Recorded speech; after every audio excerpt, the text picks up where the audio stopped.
So the link. A website called All About the Tea. He told All About the Tea that during the fight,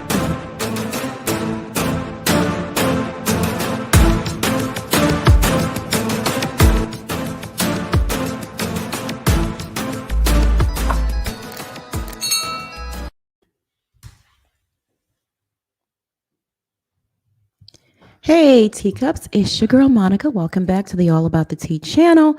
Joining me tonight are Teacup affiliates, Plez. Hey, how are you? Hey, good. How are you? Good. All right. We also have Schoolboy in the building. Hey, Schoolboy. My bad. Thank you. Yeah. Hey, how y'all doing? Drinking my wine, Lord Jesus. This is a lot right now. This is a lot. I can't have wine. I'm doing that 21-day detox. Ugh. Oh, that's good, though. No, it ain't. It ain't good. I need some wine. Some wine. We also have the Bishop in the building. Hey, Bishop. hey, what's good? You doing that 21 detox? Detox. Yeah, no sugar, no carbs, no nothing. But shockingly, I haven't gone into withdrawals or crashed over no sugar. It's shocking. That's good. Look at God. Now I'd have done gave up. This is God, Look at He Jesus. changing your system. Mm-hmm. Yeah, absolutely. All right, y'all. So first and foremost, I need you to subscribe to the channel. Okay, hit that subscribe button down below. And if you're already subscribed to the channel, go on and bang that notification bell so you don't miss out on any of the piping hot tea that we serve on this channel. Teacups. On the agenda tonight, okay, we are discussing Mr. Derrick Jaxn. He took back his apology. And he's out there still giving marriage advice. And it looks like his wife might be having suicidal thoughts. So we're going to get into all of that. Yeah. Let's just dive right into it. I was scouring the wife's Instagram the other day, and she has a lot of new posts up, and they seem a little disturbing to me. I'm highly concerned, not even a little, I would say highly concerned. And my theory about Derrick taking back his apology maybe is it was bad for his brand. It really turned out to be a whole disaster. I thought he probably thought he was going to go and put it out there and people would just accept it and say, oh, we all make mistakes and he can grow from it and a redemption story. But all it produced was 100 people making skits about it and clowning him. So Them skits was good, though. They were good. I like them. Yeah. That's why I love my people. We will make something out of nothing. I love it. We are so creative. We are so creative. So I'm going to pull up her Instagram, and she also turned off her comments. And I'm pretty sure it was at the direction of Derrick Jaxn with an accent at the end. Derrick Jaxn. Okay, let me share my screen. And Bishop, it would only be right for you to read the scriptures that she has on there. It only makes sense. All right, so that was the last one with the bonnet, her shield. Let me pull this up. Go ahead. John 15:5, New KJV. I am the vine, and you are the branches. He who abides in me, and I in him, bear much fruit. For without me, you can do nothing. Okay, let me keep going. John 14:6, NKJV. Jesus said to him, I am the way, the truth, and the life. No one comes to the Father except through me. All right. Oh, sorry. There you go. John 11:25. Jesus said to her, I am the resurrection and the life. He who believes in me, though he may die, he shall live. 2 Timothy 3:1-6. But know this, that in the last days perilous times will come, for men will be lovers of themselves, lovers of money, boasters, proud, blasphemers, disobedient to parents, unthankful, unholy, unloving, unforgiving, slanders, without self control, brutal, despisers of good, traitors, headstrong, haughty, lovers of pleasure rather than lovers of God, having a form of godliness but denying its power, and from such people turn away. Mm. Oh, wow. Jude 18 through 19. They used to say to you, in the last days there will be scoffers following after their own ungodly passions. These are the ones who are agitators, causing divisions, worldly minded, secular, unspiritual, carnal, merely sensual, unsaved, devoid of the spirit. Mm. Acts 2 and 17. And it shall come to pass in the last days, says God, that I will pour out of my spirit. Oop, What happened? I don't know. It switched. Oh, okay. You know what? I'm sharing my screen. I had to pull that up. I'm sorry. Let me see. Take that out. Okay.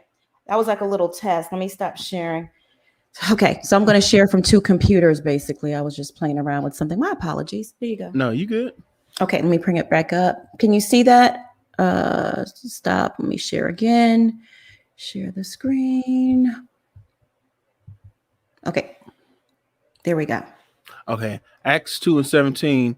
And it shall come to pass in the last days, says God, that I will pour out of my spirit on all flesh. Your sons and your daughters shall prophesy. Your young men shall see visions. Your old men shall dream dreams. Okay. Did we do that one? Yeah. Yeah, we just did that. Okay, we did that one. Okay. And then she has this. Physically beautiful, spiritually dead. Can you read the caption? That's a long ass caption. Ooh, she's writing a story. It says, fat a roly poly, hippo, and my all-time favorite Jelly Belly are a few fun memories I have from growing up fat. Now the people who utter these beautiful words of uplifting affirmations are 15 to 20 years older are dead. Dramatic, I know, right? The word of God has a funny way of biting people in the rear. I mean, as it is written, bless those who curse you and pray for those who spitefully use you. Now I know that is not exactly connecting with the kernel mindset of today, but hey, he said what he said. A little backstory. One of my great grandmothers used to take her walking cane and poke it at my jelly belly, saying, "You're fat, just fat." I was 10 or 11 years old at this time, and really internalize these words, carrying them as a scarlet letter well into my adulthood. On top of that, my peers present day also chimed in with their positive words of encouragement, much to the tune of my great grandmother. Today, I'm grateful to be set free from that scarlet letter F around trying to prove those people wrong. So here is my call to all those women and men who have been mocked, ridiculed, labeled as ugly, fat, too skinny, dorky, weird, average. See, average and anything else that people have decided to depict you as. You are a member of a chosen people, a royal priesthood, and holy nation. In Christ Jesus, he has called you to an heir of salvation seated in heavenly place. He has called you his handwork, created in Christ Jesus to do good works. He has called you friend. They created you us in their own image. Therefore, I release Holy Ghost nuclear bomb in the camp of the enemy from the scars of childhood, shaming, and traumas that have bond. Oh, Oh, sorry about that. Did it stop again? yeah, I did. My apologies. I got it figured out now. That won't happen again. Okay. Sorry about that. A lot of technical stuff I got to do behind the scenes here. No, you could. That picture's creepy though. Physically beautiful, spiritually dead. Creepy. Super That's what I'm creepy. saying. Yeah, she's having dark thoughts. She really is, and it's sad. Did you get to the end? Oh, let me get to it. In Christ Jesus, he has called you an heir of salvation, seated in heavenly places. He has called you his handwork, created in Christ Jesus to do good works. He has called you friend, and they created us in their own image. Therefore, I release the Holy Ghost nuclear bomb in the camp of the enemy from the scars of childhood, shaming, and trauma that have bonded God's people, are bound God's people. And I declare victory with the blood of Jesus to break those strongholds that world language has created. Charm is deceitful and beauty is vain, but a man who loves the Lord shall be praised in Jesus' name. Amen. All right. Okay, so that was that. And was this one, 1 Corinthians? Oh, 1 Corinthians 1:18 says, "For the word of the cross is folly to those who are perishing, but to us who are being saved, it is the power of God." And her caption, fool. Foolishness. What does it say? Folly, foolishness. And number 2, it says from the same as evil, silliness, folly, foolishliness. Hebrew. I don't know that word. Kingdom. How you pronounce? Evilian? Evelyn? I don't know. Kingdom Don't language. ask me. Kingdom language will never make sense to those who chose to remain spiritually dead. All right, so we're here. Oh, well, she dressed. You want to read the caption? Yeah. I have been crucified with Christ, and I no longer live, but Christ lives in me. The life I now live in the body, I live by faith in the Son of God who loved me and gave himself for me. She said the greatest love we could ever receive came from the Son, Jesus Christ of Nazareth, who took up the cross for our sins, took up the cross for our sins, so that we could be present, acceptable to the God the Father. I don't know why I said good, Lord Jesus. Jesus gave up his life voluntarily. They did not take it from him. He was beaten, mocked, ridiculed, persecuted every step of the way. To Golgotha, I don't know how to pronounce that, where they nailed his hands to the cross, placed one foot on top of the other, and drove the nail through his feet, raised his cross so he could hang for all to see and make fun of. He had his side pierced with blood spilling out as he slowly suffocated. Yet he still asked the Father to forgive them, for they know not what they do. He gave up his spirit willingly so that we could be redeemed and receive the riches of his glory. Let them who have ears, let them hear. As it is written, then he said to them, whoever wants to be my disciple must deny themselves and take up their cross daily and follow me. Luke 9:23. All right. So that was that. I'm going to stop sharing my screen. And like I said before, we have Marcella joining us. Hey, Marcella. Hey. Like I said before, Mr. Jaxn has now taken back his apology. He has removed the apology video from social media. It's nowhere to be found unless you made a copy of it, that kind of thing. But he took it off his pages. He's taking it off of YouTube. And what are your thoughts on that? Plus, him removing the apology and also Danea's social media posts. I want Danae to go get help. Help outside of the church. She needs severe I won't say severe, but she needs intensive psychotherapy for her issues. It's clear she's in a depression right now. She probably has some anxiety going on and definitely a lot of childhood trauma. Like that whole post with the skeleton, as Bishop said, was very creepy, morbid, all of those things. Mm-hmm. And as somebody who has been fat since I was 6 years old, the crazy thing about your childhood, and I don't know why our brains are like this, your parents can say a lot of things to you. Your loved ones can say a lot of things to you, a lot of positive things. But for some reason, those negative things are what sticks. And it hurts. And a lot of it honestly comes from people not knowing what to do or say, not necessarily wanting their child to be overweight, but also not even having the right skills to cook the right foods. A lot of our communities are in food desert areas where you might not have access to the right nutrition.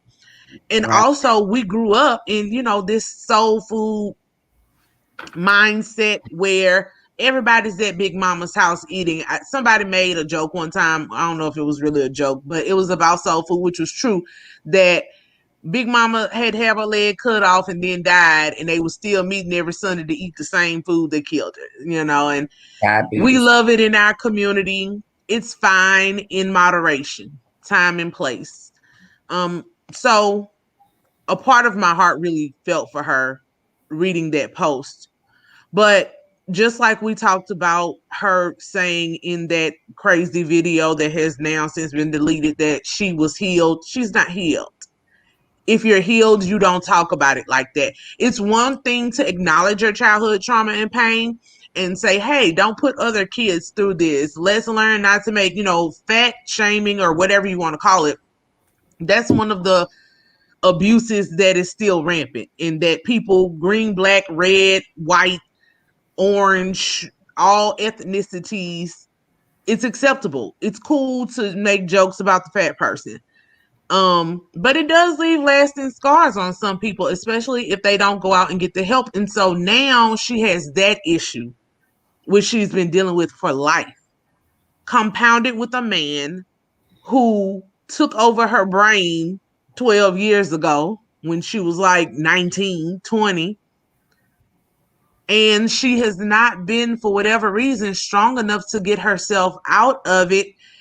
And she's going to the church, but I'm a church girl myself. The church ain't, okay, I don't want to say that. Jesus and God can save anything and anybody. The church is different, though. And a lot of times, again, sometimes well-meaning people will feed you things, like a lot of these scriptures that she's referencing, to maybe try to empower you, but a lot of times it doesn't get to an empowering level, because the church uses those scriptures to manipulate people as well. If any church person is advising her to stay in her marriage right now, it's a problem, because we've seen with our own eyes how he is manipulating her, how he is abusing her.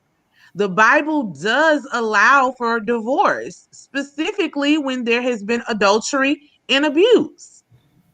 And maybe not a divorce, but she definitely needs, I would say a divorce, but even if you are only saying a separation in time for her to get away, have her mom or somebody to take her kids, she needs to go get well for herself and for her children. And so that's all I wish for Miss Danae. I want her to find her power some kind of way. I want her to love herself and her children. But that's not going to happen until she gets out of the environment that she's in, because Derrick, honestly, I don't see him letting releasing his vice grip anytime soon. Unfortunately, he's still out here peddling books and just trying to capitalize on her pain because he knows, again, he's a salesman at the end of the day. He knows our society. He's smart. He knows that people will forgive a fallen man all day, every day, especially one that outwardly humbles himself and he did a video. He said he was wrong. He admitting everything that he did. Nah, girl, it's just more game. So, that's the long and short of it. Sorry I was so long, but I really do feel bad for her. And I don't want it to spiral. Like we always talk about, I know I am a Dateline connoisseur, a Discovery ID, and we've seen cases like this where people have mental breaks, mental snaps. They kill everybody, the children included. Or sometimes the woman just kills the children and leaves the man here for him to go on footloose and fancy free and, in the words of Schoolboy, fool-la-la with somebody else. So I just want sis to get help, bro, because this is sad, and it's playing out right in front of our eyes. Yeah, it really, really is. She's at the verge of breaking. Yes. Hurting herself, hurting someone, the people around her. I really do feel for those kids, though. I really, really do. Schoolboy, what are your thoughts? This is a hot mess. And I was tagged in a post talking about that podcast or whatever. So I don't know if they moving the video over to the podcast, Instagram. But this is a mess. She really does need therapy. She needs to go on a self-healing, self-love journey. Maybe the kids need to be with her family for maybe a year or two while she really, really does some deep intensity. Maybe she needs to be even to the point of committed for a while. That way she can really focus on her. I think Derrick at this point, we all know, he's using that marketing degree to the end. He's peddling the books. People are still buying the books. I done went to the website. They still selling out. So that further lets me know Black people, we got to stop with this forgiving mess. We are so quick to forgive somebody and we don't hold them accountable. That's a problem. We just don't hold folks accountable when they're wrong. This man is clearly manipulating his wife. He is making, money hand over fist. He done been out here. And like I said, I said from the beginning, he looks like he's not only mentally abusive, but physically abusive. And that woman just looks like she's past broken. And that's scary because when a person is at that point, ain't nothing for them to get in the car and just drive it on down the river, with her and the kids in there. Right. And, that's who, and ultimately I feel sorry for is them kids. Because if I was her family, I'd be going to somebody court petitioning to get them kids up out of that situation. Sir, I don't care who you go fool-la-la with, but my daughter needs to get her mind right. That woman is screaming for help. And I think everybody is kind of like, oh, well, she says she's staying. Yeah, but sometimes we stay in things that we shouldn't stay in because we don't have somebody that's really, talking to us in a way that will convince us or put us in a better space to understand that that's not love, because that is not love. That is a business arrangement. And he's using her to make money, and it's really sad, and it's pathetic that we Black people, we got to get out of this mess of this relationships goals mess, because this it's tearing up the community, and this is definitely not Black love. But she needs some serious help, because that picture with that like skeleton, that says a lot. Without even the caption that was a whole dissertation, that picture alone screams a lot. I definitely agree with you. It says everything. What more do we need to see, right? That tells us the whole story. And I'm at the point where I think a higher authority, I mean, God, yes, absolutely, but a higher authority in terms of an agency, a facility needs to step in, because he don't care. He knows that she's going through stuff, and it's like he's trying to hide it so he can manipulate her, because he likes her in that state, docile and confused. Marcella, what are your thoughts on the new Instagram post? Her mental state. I was concerned when I saw the redness behind the words. That's blood. They have taken the Bible and weaponized it against her. And she feels that if she leaves him, then she's not pleasing God. And the reason why she's looking at all these videos of him making love to somebody else, she maybe can't do the kind of things that he want her to do. So her mental state is fragile, and someone needs to send a welfare check. Someone needs to, y'all got to know there's an uproar in that house. It is not like they go to bed every night. You forgive me. Every day she probably brings this up to him. I got to take a business trip. I hope you're better when I come back. Look, if you want to leave me, go ahead and leave me. Listen, but you're not going to take my kids. There's a lot of things he's still weaponizing his words to her, and she looks fragile and weak. Y'all see now she's on a picture on some rocks, dressed up. She doesn't know in what direction she needs to go, and nobody's willing to step in. And he probably have told her, your family don't want us together. And guess what? She's saying, but the Bible's telling me that we are one, and I got to listen to my husband. And if he do it again, I'm going to leave. He is going to do it again. Soon as he think, I just hope TD Jakes don't get involved with this. I hope that he just say, listen, this is too muddy. I can't put my church through this. She needs to be hospitalized immediately. Yeah, absolutely. I think TD Jakes has abandoned ship. I think the deal is over. Because definitely a morality clause would have to be in that contract, and you're breaking the contract before we even start. Bishop, what are your thoughts? Are you disturbed as we are? Yeah, I'm definitely am. Marcella said the best, weaponized in the Bible against people. Well, I don't know why people think that God is their personal hitman and the Bible is their personal shotgun.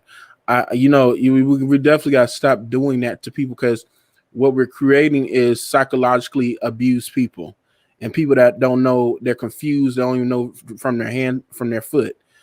The Bible's clear on what it says and what it stands on. It's just humans keep messing it up and keep trying to like the word said about using it as a cloak of malicious. You mean you're just using it as a weapon against somebody else, and you're not supposed to be doing that, because the Bible clearly says, love and kindness have I drawn thee. You can't draw nobody being dogmatic. You can't draw nobody, being goofy and weird. Like, it's just confusing to me, because I'm like, this is too much. Like, what is y'all doing? Like, who is y'all leader? First of all, I always ask people, who's your pastor? Who's leading you? And if the pastor seems a little goofy and weird and sly as a fox and just doing some outlandish stuff, I'm like, okay, I know what your flock is on. I'm not going to fool with you because you own something else. Like, my mentor always told me that you could tell by a person who you could tell what kind of person the person is by the leader that's leading them. So when I looked at her church, and I'm like, oh heck, no, they into some weird stuff. So I was like, I did a 2-step, like, okay, I know what this is about. She just as crazy as him. And I'm like, yeah, this is just too weird for me. But I do feel bad because, again, we watch, the ID channel, and Oxygen snapped is real. You know what I mean? The fear thy neighbor. We don't know who a neighbor is. All of a sudden, the next door neighbor probably know Derrick Jaxn's famous, and they're like, "What the world? I seen him on CNN. You cheating on? You going all in and out all these women houses? Like, I thought they was nice. Danae Jackson seems sweet. They're probably thinking all this stuff. Don't you know all this turmoil going in their household? And he blaming her. He's sitting over there blaming her for everything. It was because of you. Everybody know it." Oh, goodness gracious. I just hope she gets some help. I really want, not a family member, because clearly the people around her in her circle, friends, family members, they're failing her. And I don't know if it's by their own admission, because maybe they're trying to help, but she's not listening. They need to just get some people up in there, 4 or 5 people, to snatch her up and take her to the padded room ASAP. So Derrick appeared on Clubhouse this week, and for the first time, and he was speaking out about the situation and taking calls, and some of these people had some tough questions for him. The moderator clearly was his friend because she kept interrupting and protecting him. But I'm going to go ahead and play that so we can listen to it as a family and give commentary on it. Channel members, I just dropped the link to the backstage. You can go on the community tab and grab that link. All right, let me go ahead and share my screen so we can watch this. Let me come on back over there. All right, let me change some settings really fast. Here we go. A lot of just focusing on making sure my wife was good, and so this is a rarity for me. But you guys have been super respectful, and I appreciate the conversation that you guys have had. Before you jump off, I got one more. If that's cool. One more. All right, one more. I'll do one more. Two more. It's a crowded room. Everybody wants to hear you. Let him ask for it. Let me get my one more. All right, good. One more. Derrick, my question to you is: you historically said that women have low self-esteem when they stay in situations with men who have cheated on them. Do you feel like your wife deserves better? Do you feel like you should step out the way and allow another man to love on her? And that's a great question. And do you feel like she has low self-esteem for staying with you? I definitely don't remember saying she has low, or any woman has low self-esteem for being with a man that has cheated. I think that you have low self-esteem to be with a man or anybody who is unrepentant in doing that. So if I said that, maybe I don't know if with context of how many years ago, what I believe is if you're with somebody and they're unrepentant in the way that they're hurting you and breaking you down, you absolutely do have low self-esteem. As far as my wife, she didn't stay with me. She actually left. She filed for divorce. It's actually a matter of public record. I think it's FultonCountyClerk.org. Shows that she left. What she came back to was a man with a completely different mindset. She wrote about you cheating 10 years ago. She started writing about you cheating 10 years ago. Sorry about that. Say it one more time. Who is speaking now? Is the same guy? I'm sorry, who's speaking? Who's asking? Who's speaking right now? It was Blade initially speaking. And it was all over the place, so it's more than one question. The first one was, does a woman have low self-esteem and she stays with a man who does or who has cheated? The answer to that was no. I believe a woman has low self-esteem and needs higher self-esteem and she stays with a man who's unrepentant, whether it's cheating, neglecting her, putting her as a last priority, whatever the issue is that's breaking her down. Absolutely the case. As far as my wife goes, she didn't stay with me. She actually left. Now, 10 years ago, whenever we was first, in college, first off, we met at 19 years old. That was a completely different context from now being married. And I'm not going to speak on things that she did in the context of the relationship because ultimately I made decisions. But there's a lot more different context. And also she did leave. She did what I think is the right thing for any woman to do if she gets hurt that bad. Leave, detach, heal, and evaluate from a healed perspective what you need to see, or if the work has been put in, or if this person has shown consistency. And that's what she did. Okay. Thank you so much for answering all those questions, brother. You don't think you should step out the way for somebody else to love on us? This is not what we're doing. This is not what we're doing. This is the Cuffin Lounge. This is my room tonight. So if you have a problem with that, please, I will move you to the audience or you can leave quietly. I try not to be disrespectful because this is not my room. I'm a guest here, but so are you. Please respect our guests. If you have a problem with it, you can leave quietly. I'm sorry, Derrick. All right, I appreciate it. And make sure y'all are following the Cuffin Lounge as well. This is yes, and then make sure y'all are following the Cuffin Lounge.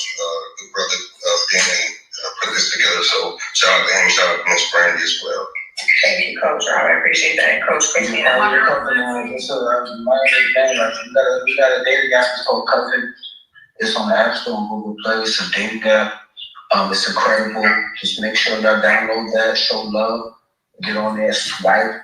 Just get involved. It's like Tinder. It's like Bumble. It's just a dating app. It's popping. Just download the app. Get involved. Swipe. Make sure you follow. It only had a couple 100,000 views, but in that video, I wish people could have seen the difference in how I approached it, which was separate the man from the action, and also to implore that people let married folks handled their married business at home. Even if he may have misstepped or whatever, to kind of take a dip, like basically I've grown up like in real time in front of people. When I first started this, I was in my early 20s. I'm now in my early 30s, and it's just a matter of growth. So as far as reestablishing anything, man, I don't even approach stuff about reestablishing this. I think once you do that, it becomes more about the bottom line and the paycheck. From day one, this has been about purpose. I genuinely feel like, and I know this for a fact, that I've been put here to encourage healing and healthy relationships. Even with my own struggles, even being a work in progress, even being a total F-up at times. So I don't think necessarily about reestablishing this or that with the black man or the woman, the integrity. What I trust is that so long as I'm authentically walking in my purpose, even with my personal issues that I become, that the rest is going to work itself out. That's how I came into the game. That's how I've been walking, even with not doing it perfect. That's what separated me from so many people who are trying to do the exact same thing. They make it about the bottom line. I've kept it about purpose. And I'm not saying I'm better. I'm just saying that formula has worked, and I'm going to keep going with that. So hopefully it does reestablish the integrity. I don't take it lightly that I let people down. Hopefully the brothers come. I think for the brothers that, and it's not totally shot, I've gotten a lot of support from brothers since all of this went down. But I do think there's a much better way to reach brothers with my message, and hopefully that'll reflect in me just authentically walking in my purpose. Yes, bro. Hey, Brian, may I ask you one more question? Hey, Derrick, I would like to bring you on the show. I reached out to you in your DM so we can further this conversation, just to respect the room and the moderators. For sure, I'll check that out. What's your name? Jeff Brown, man, host of the Jeff Brown Show. iHeartRadio Top 60, brother. You should look at your DM. I just sent you the DM. I got time for one more question on that. Yeah, and so you see the people running from the audience to ask questions, to try to get him on their show and all of this other stuff. So there are people codifying him, edifying him, and now he has more support from men. I don't know if I got that part on audio, but he's like, even more men support me than ever before, and they're writing to me, giving me words of encouragement. So now that he's been exposed as a cheater, now they're supporting him, they're codifying him, edifying him, lifting him up, and showing him to women like, see, ain't no perfect black love out there. If there be black no country, we all come cheat. You know, so this is how it's going down. All right, hold on. We have a queue, ladies and gentlemen. Please respect the queue. All right, I think the next person was going to be Mr. Quick and then Mr. Let Go. Mr. Quick, are you still here? All right, Mr. Let Go, are you still here? Yes, sir. I'm sorry, Go ahead. all right, I have two quick questions. The first question. Mr. Let Go, we one question, brother. We one question. We're trying to be fair. Okay. One question, let's go. One question. All right, the question I want to ask you is good, because I know, you're going to do whatever you do. But if it was more advantageous to simply ride off in the sunset with whatever you made and just go away, don't do any video, and just say your hard games, say your books, but leave the black women alone. If that was more advantageous to the black community, would you do it? Sure.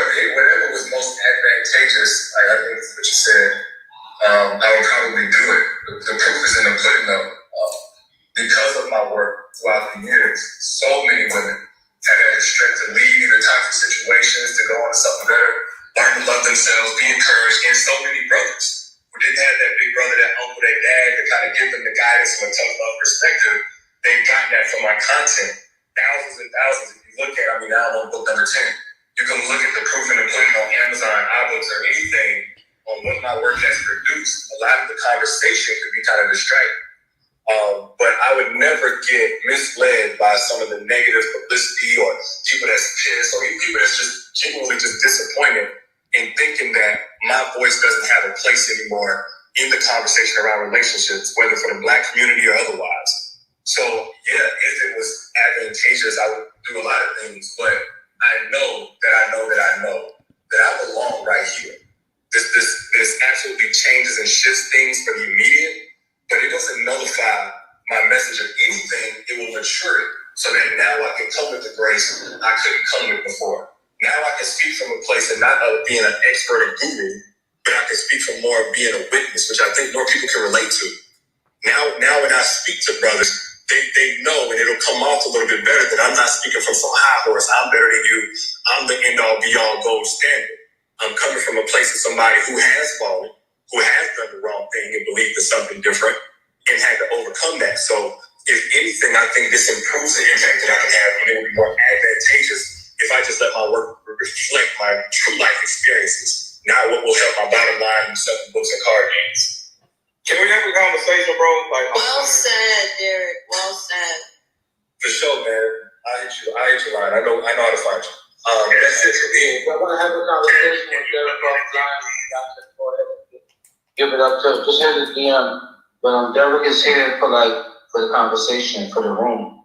I'm actually getting ready to peace out, man. So thank you guys. I think it was Miss Brandy who initially invited me in. I think it was. Yeah. Thank you, Miss Brandy. Really appreciate it. Reaching out.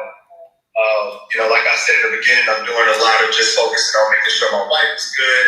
And, we're just spending time and all of that. So this is a rarity for me, but you guys have been super respectful, and I appreciate the conversation that you guys are having. Please continue to have one more. Let's go. One more. All right, one more.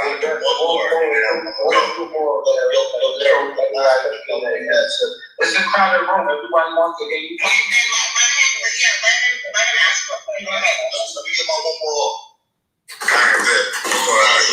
My question to you is, you historically said that women have low self-esteem when they stay in situations with men who have cheated on them. Do you feel like your wife deserves better? Do you feel like you should step out the way and allow another man to love on her? And that's a great question. And do you feel like she has low self-esteem for staying with you?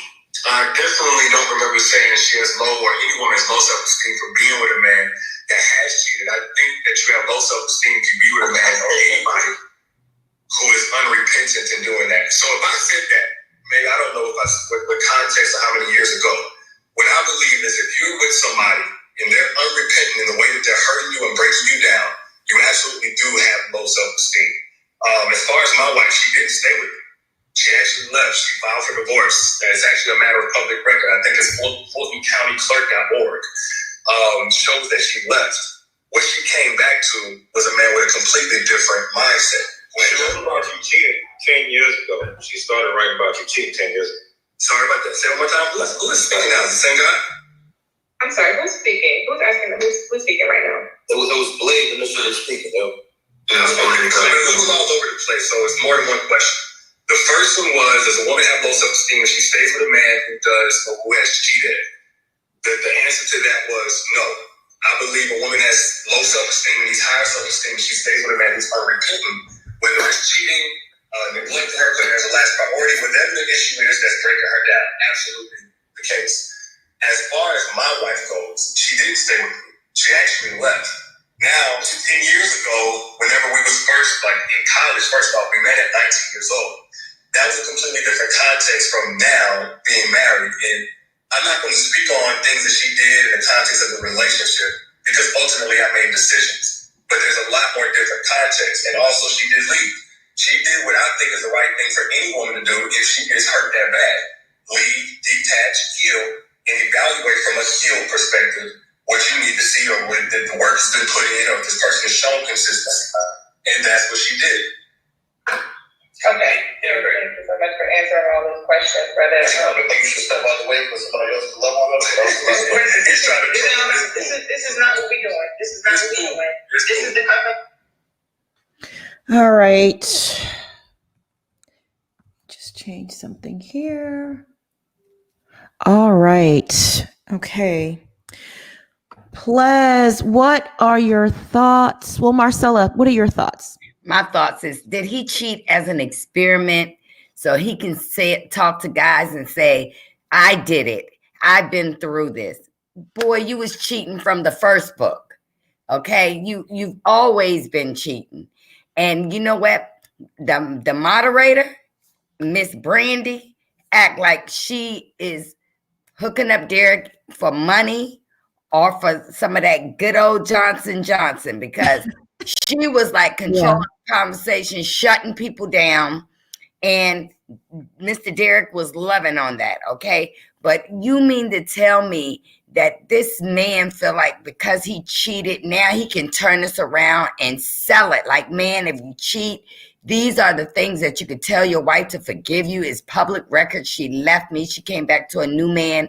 No, when she left you, bro, you had a woman in her house, in her bed, and you use her home as part of your experiment. You taped it for your wife. It's some crazy stuff going on in that house. And somebody need to bitch slap him. He needs a woman that is stronger than him to tell him, you better not cheat, because I don't have to say those words to my husband. I live that. And my husband, no, if you cheat, just take your stuff.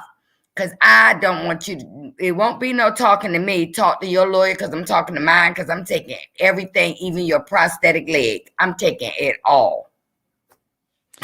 Oh, not the prosthetic leg. Not the leg. Not the leg. Not the leg. Come on now. Leave the man with the leg. No. Plus, everything got to go. Did he repent with God? I highly doubt that. I don't know. I don't know if he has, but his language and his subsequent actions say no. And he's been cheating for the past 10 years. So, plus, what are your thoughts? I mean, it is what it is. I already called this with. Like, I'm not perfect. I don't know all things, but I know scamming men when I see them, and I've studied human behavior long enough to know that was his next play, the redemption story. I went through all of this, but look at me now. I'm even more able to tell you about what cheating men will do. Cheating men who hated me, I'm one of y'all now. Like, the jokes write themselves. And I mean, it's not funny simply because of how Danae is spiraling from this. But Derrick Jaxn is a joke. And I'm sorry, kids, if you buy at this point any book, any card game, any t-shirt, if you go watch those videos other than just to laugh, you deserve whatever you get. You deserve to be bamboozled. You deserve to be hoodwinked. The black female dollar is a big business, honey. Mm-hmm. Huge. Oh, yeah. There are people out here jockeying for your dollars every day. So if you want to listen to that BS, just listen to it. Don't get that man none of your hard-earned money. For what? And quit thinking that the only people who can give you advice are people who have been through it. Again, just take the advice. The fact that he was a self-proclaimed relationship expert, as he said, in his early 20s, he hadn't been through enough to be giving nobody no relationship expert advice, especially advice that he wasn't following himself. He has broken a whole woman. He has left her out here to dry. He knows how vicious these internet streets are. Let's say you like a godly husband, right? You want a godly husband. What does the Bible tell you that your husband is supposed to do? Your husband is supposed to be your covering. You're supposed to cover him, and he's supposed to cover you. Your husband is supposed to protect you, not just provide. He's supposed to protect you. So why would he air her out to dry in these streets, knowing how bad the internet is, knowing how critical people are? Mm-hmm. All of that stuff that she wrote about being fat and this and this and that, he knows those things. He knows she battles with image issues. And he still brought her on a live so that he can take account for his own sins, one with God, but two by himself. He never had you on any other video, sis, when he was sitting in the car giving advice. So why would he need you now to clean up his mess? No, ma'am. Like, any self-respecting woman who still follows him at this point, I don't know what to tell you, girl, but you get what you get. I don't want to hear about anybody being devastated when the next mistress comes out, because they still rolling out. They will still roll out because he knows he has the gift of gab. He's handsome. Body is together. So lots of people will overlook. It's called pretty privilege for women, but men get it too. When you look a certain way, people will let you get away with certain things. Um, so yeah, the Clubhouse is evidence of it. More people asking him to come on their platforms and speak. And he could actually make a killing off of Clubhouse, because you just go in there and talk. It's like a old school chat room. You don't even have to be who you say you are, and people will sit there and listen to you and take it as gospel. We got to work on our discernment and having a better discerning ear and a better discerning eye. That's all I can say about him. Now, is he screwing the moderator? That's what I want to know. Yes. She was on his thing, Yeah, riding it hard. She's getting the Johnson and Johnson. She is getting the Johnson and Johnson. What are your thoughts, schoolboy, on the comments he was making? Yeah.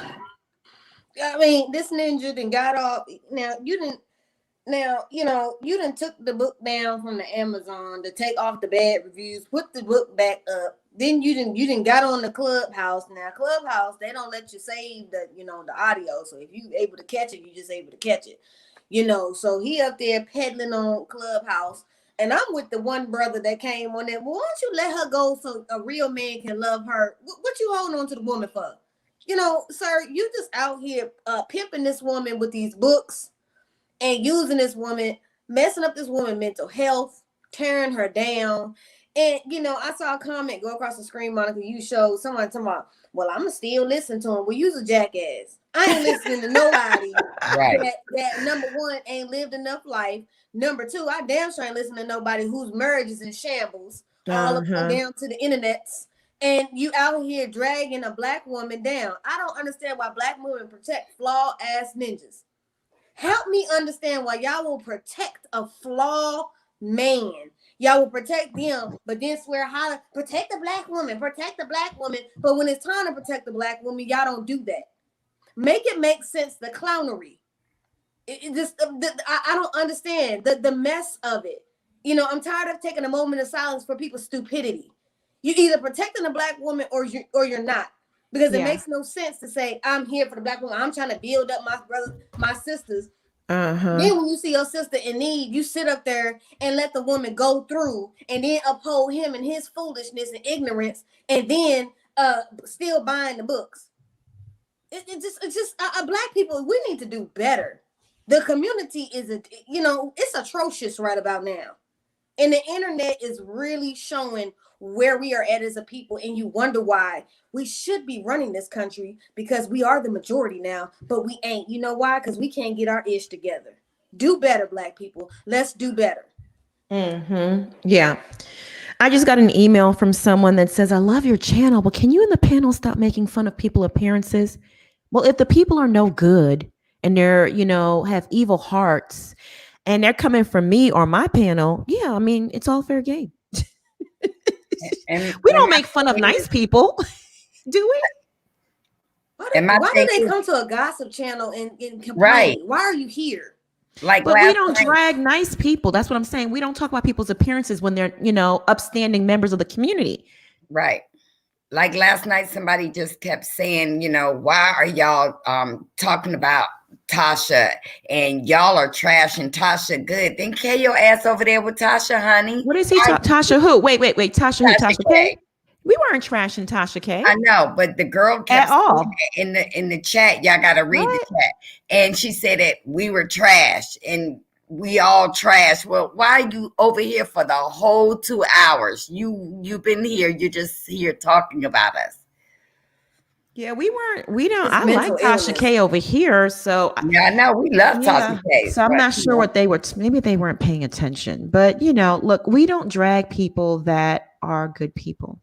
And it's not a matter of looks, but if somebody drags you, that's the first thing you're going to go to, Can I say one more thing? We as Women, we need to teach our daughters on what men not to look at. What if you gay, what women not to look at, because we need to teach our daughters so they can stay away from these sweet looking boys, hustlers, scammers. Because I'm starting to think maybe his wife is in on this now. They're both scamming all of us. You know, I kind of sometimes feel that way, but the look in her eyes is so dead that it's hard for me to connect those dots and draw those two things together, because she just looks like she really needs help. She's in a dark place, and that's clearly obvious to me. Lindsay Bree, thank you so much for the super chat. Barry White sang it himself. Practice what you preach. You are a fool if you're still taking advice from that man. Sorry, not sorry. Exactly. Hey, Mirage Bond. Hey, girl. Thank you for the super chat. We only talk about those with rainbow afro wigs, red noses, and size 17 shoes. What's the problem? Exactly. Right. Well, if you clowns, honey. Right. Hello. Okay. Right. With really bad decayed tartar teeth. I mean, yes. Oh my goodness. Is Bishop back? I know Bishop had to dip out for a minute. He'll be back. Oh my God. Beautifully animated. Thank you for the super chat. Tasha K ain't nobody's fool. You can't pit Tasha K against Monica. They're too strong, smart, and awesome. Absolutely. Yes. Yeah, I don't know how somebody could have gotten that. Maybe they meant to type Tisha, because we weren't talking about Tasha K. They special ed. They just need to go back to school. You sure they said Tasha K, Marcel? Yes, go back and read yesterday. Oh, wow. Well, yeah, Tasha K definitely gave me a lot of support and had me on her channel numerous times when she didn't have to. Right. Even though we were cool, she didn't have to invite me up there, and she did, and I'm so thankful for it and grateful. So no, I will never have anything bad to say about Tasha K. So y'all need to stop that mess if that's what they're saying. Create some bullshit. Man. Always. The devil is loose this year, y'all. The devil is loose. Yeah, yeah.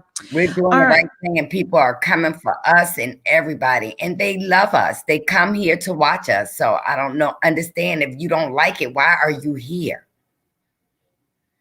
Yeah, exactly. You know what I hate? I hate when I'm blocked by someone on Instagram and people send me their posts. Like, look at this. It says post unavailable. I can't see it. Screenshot things, guys. Screenshot stuff, make copies of videos and send it to me. Why don't we take some callers? The world's greatest entertainer, my love. How are you? Hey, guys. I'm doing good. And you? Hey. We're good. Hey. Is Grandma doing better? Yeah, she's doing good. She's doing good. Okay, good. That's good to hear. Yes, amen. Ooh, child. Derrick Jaxn. Girl, I don't know what in the sweet love of cornbread is going on, but this man, I just think this is just a money standpoint now. Because I really feel for his wife. She's going through past trauma. And I believe it's still in her mind before she got with him. And one thing I always say is this. When you're starting to get to know somebody, they always look for the things that they can and cannot get away with. She probably told him things about her past, and he was like, oh, okay, this woman's broken. I could probably have some fun with her, and now it's looking like he using her as an experiment to try to play with other people's emotions and trying to tell them what guy not to go with, what guy not to deal with. When technically all in this time, he's talking about a guy like him. So I don't understand why he trying to sit here and try to act like he's this sweet ram in the bush when he know he's doing all these things himself. But it's nothing but the love of money. That's all this is. He's just a grifter. And when we was watching that video, the monitor kept coming in. And I'm like, sweetie, calm down. Like you let them have a question to answer, period. Let the people have the questions or kind of limit before you say if anybody have any questions to knock out certain stuff or what you cannot talk about. But if you gonna be like that, just don't take no questions at all if you gonna try to interrupt people if they have a question, especially as to what's going on. You technically open up them can of worms yourself. Absolutely. Yep. Good points. Yes. Yeah, that's it. It was just I just feel so sorry for I just feel sorry for her, and I don't know who's trying to help her try to at least get somewhere. But I really, because I've been a victim of body shaming and things like that. But I learned how to work around and how to maneuver it through all of it. But she just so stuck in that place, and she really hasn't let go to where she can fully embrace where she's come from. Absolutely. She hasn't. No, she hasn't. All right, my love. Listen, we're keeping your grandmother in our prayers, and you need to keep us updated on her recovery and how she's doing. We love you. Okay. Love you all too. You have a good evening. Thank you, baby. Bye. I'm gonna add TLW to the chat. Hey, TLW. Good evening, everybody. How are you? Good. How are you? Hey, I am phenomenal. Okay. I know there's probably like a lot of people in the chat. Well, oh yeah, I am. There's a lot of people in the chat, so I'm gonna start talking real fast. Her name is Danae. Yeah. All right. She was broken before they got together. She was clearly broken before he even came into her life. Dealing with all that childhood trauma, the fat shaming, the self-esteem, and like the hoodoo voodoo priestess that people call her.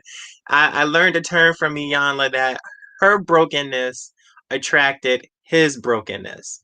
And he moved right on in and just now and just she was I don't know if I'm saying it right, but it was just clearly she's operating from a place of, well, look at me, who wants me, who's gonna want me, because look at how I look, this, that, and the other.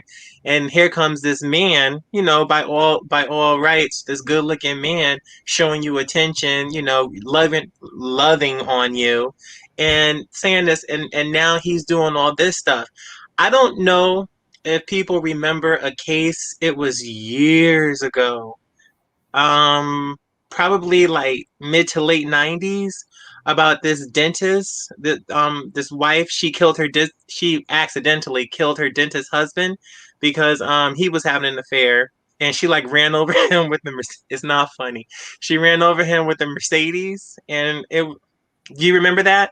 Yes. And in That was Texas. in Texas. yeah, I and I forgot Yeah, her when he name. got remember, plastic surgery and everything, and she still yeah, called him out at the hotel with the lady. Oh, I remember that. she was literally twisting herself in knots, to be everything that she thought he wanted. And why were you with her? Okay, so what can I do? This, that, and the other. And it's seeming like this is sort of similar. I hope it doesn't go to that level of her running them over, with the car and all that. But it's sad because it's like, the oh, I was the watching of the tapes of him having sex with the other women. All right, like, how can I please you? Like, what is she doing? What do you like the studying, of it is it's crazy, like, to keep a man. And it's it's like what Ples and what Schoolboy said. It's like she needs to literally step back and just say, you know what, I can't deal right now. Stay off of social media, one. But it's like, I can't deal right now. Like, I have to literally go get myself together. And if need be, check into an institution, you know, not severe, like, you know, not saying that she's crazy, but this woman, to me, her self-esteem, her self-worth, her self-love, like, is completely ground to dust. Like, and she's just in pieces, and she's like real heavy, leaning on the religion, just to, like, you know, the word, trying to get her through. But, you know, we just sometimes we need way more than that. You can love a person, love a person, and you can tell them good things about themselves, but like there's just something in there that just blocks them from receiving it, receiving it. And I hate to say it, and I don't want people to think that I'm being mean or callous or harsh when I say this, but she's been in this place for so long. I think it's become her identity. It's become her identity. And if she doesn't have that anymore, if that's taken away from her, she's like left standing there like, who am I? Because for so long, I've been the fat person, I've been this, I've been that, and and all that hurt. And it's crazy how people set up shop, like literally in their lives, like set up shop and take root in the hurt, in the pain, in the sadness, and they don't know how to be anything else. And that's sad. That really is sad. And a little bit about me, and my whole whatever, and I hope I don't start crying when I say this. I've never been in a relationship. You know, I've been the one running after people, begging them, like, don't you see it? Like, I'm a catch. Like, don't you, like, you don't want me? Like, I've been that person, and trying to figure out what is it that they don't like about me. What can I change? What can I do? Who can I be for you? Like, why don't you love me? Like, or Don't like me? cry. Like, Don't cry. We love you. We it's love like, well, you. thank you. I understand Talks that, to but you, We love boo. you. You just gotta get out. You gotta get out, and you just gotta sit and wait for the person to no, come no, to you. I'm over it. I'm just speaking from, from that. So I'm okay. But I it's wish like I could hug you.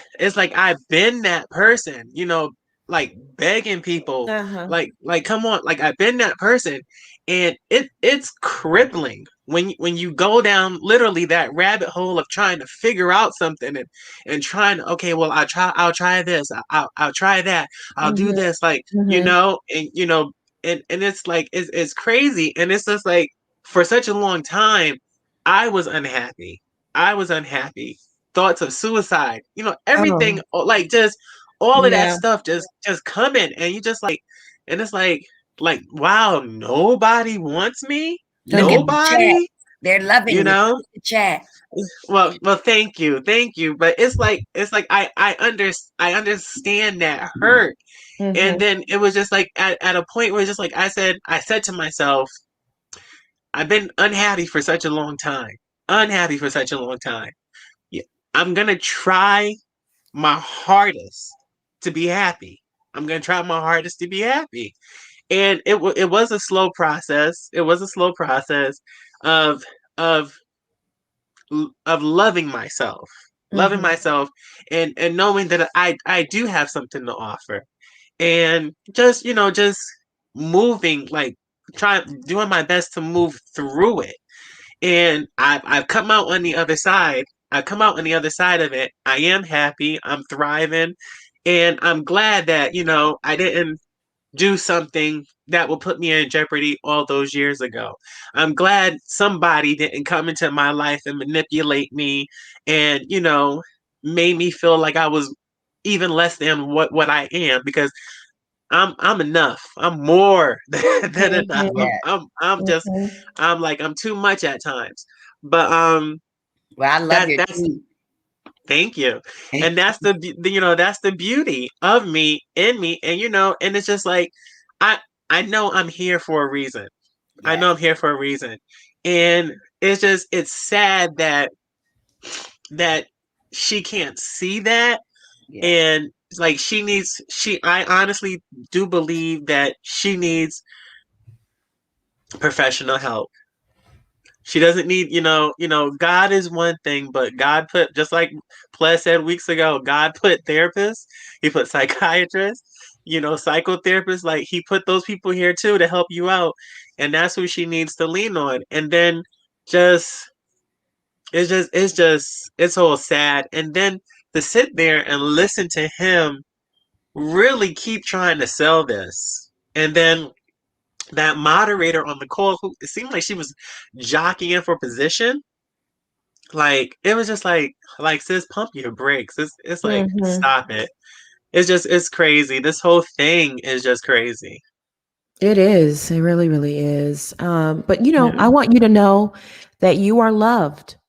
And, a lot of times I know we look for earthly validation and love from people. Outside of ourselves. We have God, though. God's your mother, the father, your uncle, your best friend. He's everything. And I really do mean that. All those things that you are missing is what God is. And I just want you to cling on to that and know that, you are loved. You really are.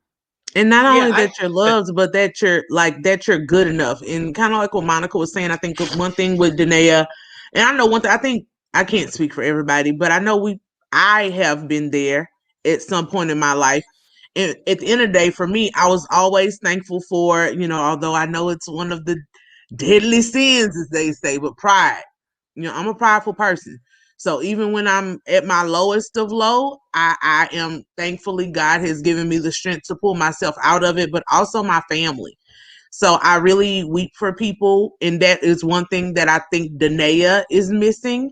I know a lot of her family members, as she said in her post, are dead. And even when they say things that hurt us as a kid, if they were still alive with therapy, she could go back and heal those relationships. Because for the most part, now we do have some family out here that's just trifling, right? But for the most part, your family gonna be there, up, down, good, bad. Well, I know that has been my story.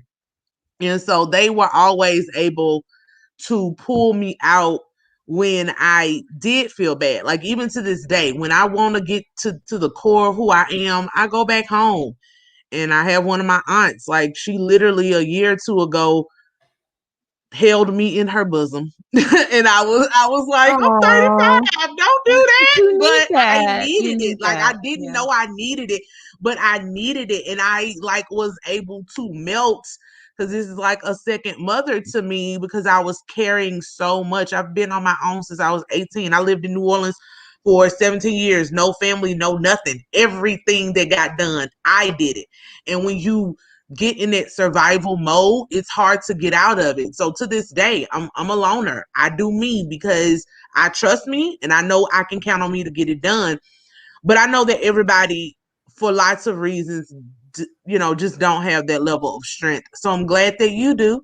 And I'm glad that you know that you are enough and you are loved. And yes, we all want love and companionship, but we should want it for the right reasons and in the right thing. Like, don't just go out here, y'all. Just don't go out here and get somebody just to get them and take any and all kind of treatment, because that will pull you down worse than just being alone. Like, if you, as the old saying goes, you can do bad all by yourself. So you know that you love you. And the one thing that I'm gonna say, and I'm gonna let it go, that's for me the good thing about social media in this YouTube family that we've created. You get to meet like-minded people and people who empathize with you, not just sympathize. People who empathize with you and have compassion and love for you. Although we may never meet each other it's still that human connection that we all need. And thankfully, like with StreamYard and Zoom and things, we can actually see each other, not just type to each other all the time. So take the good from social media, embrace those connections. Like, you know, I know it sucks because dating sucks, but if it's meant to be, it'll be. And if it's not meant to be, then you just pray to God that He comforts you and strengthens you and gives you other human connections that may not be romantic. And just know That's where that I you am. have us. You have us, TLW. You have us. I know, like I'm over it, honestly. Like, you know, I've dealt with it, and the reason I'm crying is because I can still identify with that pain, and I see it in her, and it's just like Monica said, like she's dead in the eyes. It's a There's no life there. No, there isn't. TLW, my love, thank you so much for calling in and being so candid, open, and sharing all of this with us, because you've touched a lot of people out there. I mean, when you get off of here, go read the comment section. Yes. But that's what I'm here for. And I always thank you for letting me be a part of the conversation. Absolutely. Absolutely. Bye, my love. Bye-bye. Bye, everybody. Bye. Bye. I left for a few minutes. Y'all snotting and crying. What the world going I on? know. Yeah, we need to give a schoolboy a hug too, because don't fool us. You was crying too, girl. Don't be playing with your eyes. What I happened? know. It hits home. It hits home. Yeah. It hits home. You know, situations like what Danae is in, where she's holding on to love that's not there. It's toxic, it's unhealthy, and she's doing, I wouldn't say she's doing everything. Her mind is gone. She's not even wearing a bra no more. She probably don't even take showers at this point, because when you're in depression, I just hate the fact that a man has brought her to this. It really, really is sad. It really, really, it's like back to me. It reminds me of like back in the 70s, where a lot of women, and the 60s, when their men would lose jobs, they would go out and prostitute to bring home food and money. Some women will do anything, you know. Not even if the men lose jobs, the men would literally say, "Go out there and give me some money," and women would do it because they love their men. It's sad. It's crazy. Mimi, thank you so much for the super chat. They should ask him if he loves his wife and does he feel that he gives her the love she deserves. He's okay with being repentant, but not accountable and change. Ugh, that man he's trash. He really, really is. Put him in the trash can with Oscar the Grouch. Throw him in there. Well, she went to Sesame Street. She went to Sesame Street on it. Britt, you ready to come on? You got your TV off and everything? Okay. Yeah. Hi, how are you? Hi, how you doing? How you guys doing? Hey, everybody. How y'all doing? Good. Yes, I'm back with my rainbow wig. Listen.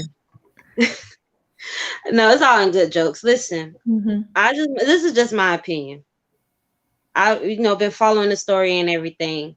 At this point, it's no longer about love. It's about tolerance and survival for her, because she's with somebody that she do love and that she still may be in love with, and she just hoping, she got like this little small flicker of hope somewhere inside of her that he may change or that she could change him. And I feel like what I got from all them Bible verses and all that, she is asking for help, but it's like she's using God and the Bible to convince him that it's worth working for. You know what I'm saying? It's like it's like to her, she's using God to save her marriage, when God is trying to show her that this is not it for you. This is your time to walk away. You have the opportunity to walk away, but whatever type of spiritual guidance that she's under, she's not seeing that. She can't see that. She's like, no, he's gonna change. He still loves me. Maybe he'll do this. No, they saying this. It's social media. And then it becomes to the point where, okay, even if you're playing the victim, or if you are the victim, and if you are asking for help, then you had the power to leave the first time, leave again. If you left the first time, you got it deep down inside of you to leave again. And I don't know what it's like she's waiting for something, but we don't know what it is. Because as a woman, it's hard to believe that you would sit there and it's 12 years. It's not like she's just going through this. It's 12 years of this, and you left the first time. So if you left the first time, you could leave again. You're strong enough to do it. It's just that you're just hoping that you're believing in Jesus for the wrong reason. Basically, is what I'm trying to say. You're just completely believing in Jesus to save him and to save your marriage, but you're not believing in Jesus for yourself. When you ask God to come into your life, you're asking for a relationship. You're asking God to change you. You're asking God to transform you. You're not asking God to transform the person that is doing you wrong, because God is showing you this is not. I don't have my Bible. My scripture says you will know me by the fruits of my labor. You will know my people by the fruits of their labors, by the things that they do. Not if he's not adding fruit to your life, baby girl, if he's not adding value to your life, if you're not progressing, if you feel like you're getting worse, if you're making social media posts that's alarming people, then you need to stop. Both of y'all need to sit down. Both of y'all need to sit down, get off social media. He need to sit all the way down. I'm gonna need him to have several seats, because I'm about ready to go to Georgia and slap the shit out of him. I'm not, oh God, excuse me. I'm being dead serious. I'm ready to slap him. I'm being like, bro, have a seat. Stop. Just stop. You making all black men. Just stop. Just have several. First of all, don't tell me about my relationship when you still out here cheating and all this other, and you still got women coming up on Tasha K and all this. Listen, have several seats. Have all the seats. Go find out who you are. Stop hurting all these people. Start hurting your wife. Start hurting all these women. Because let me tell you something. God is. It's not the time to be playing with salvation. It's not the time to be playing with God. It's not the time to be playing with any of that. It's all gonna come back on you.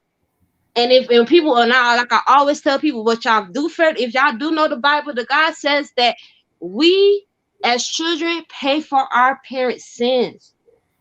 You understand? Like, that's gonna fall on your daughters. I know. You cannot be saying you're a proud father, you're a proud black man, and you have beautiful black daughters that have to watch and see this on social media when they get older. This is not going nowhere. You can erase any YouTube videos you want to. This is not going nowhere. They're gonna see this. They're gonna see that you hurt their mom. They're gonna see that you did that. Right, I just need him to have several seats. This is more damaging to the black community than anything. You know what I'm saying? Like, this, and I believe this is why God is exposing a lot of things, because God said, don't worship false idols. You know what I'm saying? Don't worship false prophets. Don't do none of that, because people lie. I could lie. My son could lie. My daughter 1 year old, when she starts fully talking, she could lie. Everybody could lie. We're not perfect. We're all humans. Right. We all have our own. You know what I'm saying? We all have our own issues and faults, but when you get on the camp, listen, God is nothing to play with. Right. God is nothing to play with. Look what the Christian community going through. God is nothing to play with. Y'all better sit down and stop. Yeah. And I believe everything in my heart. And so TD Jakes is not going to put his hand and risk his brand and risk who he is the God for this man. He's not going to put his hands on this. He going to tell that young man, sir, have several seats. Before you even get to this platform, have several seats. Derrick got past the holy whore. Have several seats. Thank you for calling in, Britt. We appreciate you. Y'all have a good night. I love y'all. Y'all know I love y'all. Yeah, you do. We know. We know. We love you too. We love you too, honey. All right. Y'all have a good night. You too. Pass the collection plate. Can we get the collection plate going? Because Britt was the truth. Britt was the truth. And she knew Britt knew the Bible. And she said, stop playing with God. Stop it. You better stop. And Mountain Kitty, you ready to come on? Sorry, Marcella. Mountain Kitty, you ready to come on? You gonna turn on your camera, boo? Mountain Kitty. Okay. Patricia, you ready to come on? Patricia?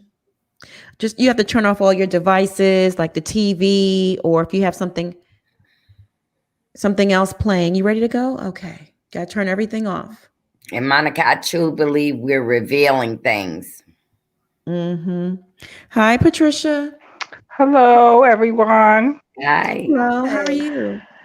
I have been really watching y'all, and I really love all of y'all. I was on the thing about what was it, Marceau, or whoever. I was telling it like I was and everything to let him know, y'all do not mess with my panel crew. My panel crew is all about the tea. Y'all Right. do not mess with them. Even the people who was already talking about him and everything, saying Monica, she lying. She always trying to skim up stuff. I was like, if you got something to say about Monica, get on her show. If you don't have nothing to say about her, don't get on her show. You understand me? But all I'm Thank gonna say you. is this situation about Derek and his wife, it is really crazy. She really needs some serious help. I'm serious. She really needs some serious help. What I feel, when they got together, he probably smooth talked her and saying, "Yeah, I got who I want and everything." And of course, he a football player, so of course she want to be with him and everything. So as time went along, he knew what she was about, knowing that she wasn't in a good state of mind and everything. So he decided he gonna do what he wanted to do. He was already a player, as we already know. So he decided he was gonna feed her in and get what he wanted, which he have done. And her mind is just crazy right now. She's just really crazy. From seeing all the stuff that I've been seeing about her, she is not in no good state of mind. Like I said, when you seen them together, I guess during the wedding time, she looked very good. Right now, she looked real pitiful. I mean, pitiful like I don't know what. She got Homeless. the cap on her head or whatever you want to call it. It's really sad. I mean, I am really sad for her. She needs some serious help. I don't know if her family is involved, but she needs some serious help. I mean, she really needs some serious help. And that's all I want to say. I know it's a lot of people be on here because I have been watching y'all. Sometimes I don't watch y'all because I have my TV shows going on, like Chicago Fire. Then I got Tuesday nights. I got Oval. I mean, I be in all to my TV shows, but I be watching y'all early in the mornings and stuff like that when I can. But y'all are my people. I watch y'all Thank one time. you. Thank From that you. one time I seen y'all, I love y'all. Keep Thank up the you. good work. Hit Thank that you like so button. much. And Thank you Miss so much. Players, I wind up seeing you today. I love your show too. All of Thank you Thank y'all. you so so much. I much. love all of y'all. Thank Take care. you. I will continue to watch you. Oh, before I hang up, the after party, woo, it's on the ball. I loved it last Friday night. Y'all had me over. Y'all had me going. I love it. I will be Child. continue to watch y'all faithfully. If I don't, I will leave my comments. Patricia, if you see me, that's me. Take Well, I'm care. I selling love y'all. dildos then, Dave. I love y'all. Take care. Thank you, Miss Patricia. We appreciate you and love you. Bye Bye. bye. Bye. Bye. Bye bye. Oh, I We like her need to get us spirit. some all about that tea toys with the panel. We all invest a little bit. Get some. Oh, okay. You might be onto Oh something. my. This is a But family that's a channel. $1 billion industry. We might need to link Yeah, Listen. up with we somebody. might Get with need to get a Dr. I John. dildo and mean, call that's it. that's what We need Joe to and call it Teresa the red Giudice are pill. doing. Candy, hey. Oh, Yeah, I mean, we okay. can get a After dark. dildo and make it red and call it the red After dark. pill. After dark. Whew. You heard her, Bishop? Huh? You heard her? She said, Heard of make a what? What you joke, say? make She a said make a vibrator. big red one and call it the red pill. well, You you could should. go on You down should to do the that. thing and make a clay impression, and they'll go ahead. And you know That's we what I got to heard. Oh, get That's a what I heard. big black one for me. You know we got to get a big black one. Marcella. Oh, Lord. Okay. Who am I going to bring? Mountain Kitty, you want to come on, my love? You got to turn your camera on. Let me see here. I mean, my thoughts Climbing the are running kitty. through my head. I need to get this oil for your neck when you know. Hey, Pete. Hey, Hey, Quincy. how you doing, beautifully Hey, how you animated? Got that doing? face beat You tonight, look girl. beautiful. It is Yes, beat. she looks beautiful. Stay with the beat face. Well, it's Beautiful. Friday. I didn't know y'all be doing something later, so I'm my house like, let me be ready. Oh my Okay, God. shoot. Get on in them All right streets. Get on in now. them Okay. streets. Okay. But when I got what sperm donor, I was depressed, mentally depressed and stuff. And I don't remember what I was depressed about. It's been so long ago, but it's like these dudes have a radar for depressed and mentally damaged people, and they just swarm towards you and stuff like that. It's like, okay.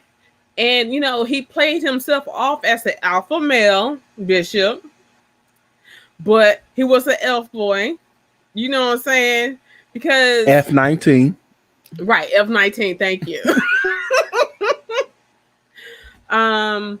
Because that's an F-19. Okay, I'm learning. But it's like I wasn't really out of my depression. I was getting out of it a little bit, but my mind, when you're depressed, you have all these mental blocks, and so you don't see the stuff that's right in front of you. But when I start waking up and stuff, it's like, okay, he's about some bullshit, so I gotta leave him. And the person he was dealing with prior, I was more quiet and stuff like that. I didn't want to push him away with my temper and all that stuff. And it's like, when it's time for him to go, he saw that and it's just like, nah, this ain't you. Who told you this, that, and other? No, this is me, boo. And hopefully she gets the help, because I think she needs help to wake up. I don't think she can do it on her own as at the level she's at right now. TLW, I've been where you were. And I used to ask like friends and stuff like that, like, why don't people approach me? Or like, I'm a beautiful person inside and out. Like, why can't I find someone who's open to even approaching me and stuff like that? And I was told that when you're not around, like if your attention isn't on us, you have like a resting bitch face.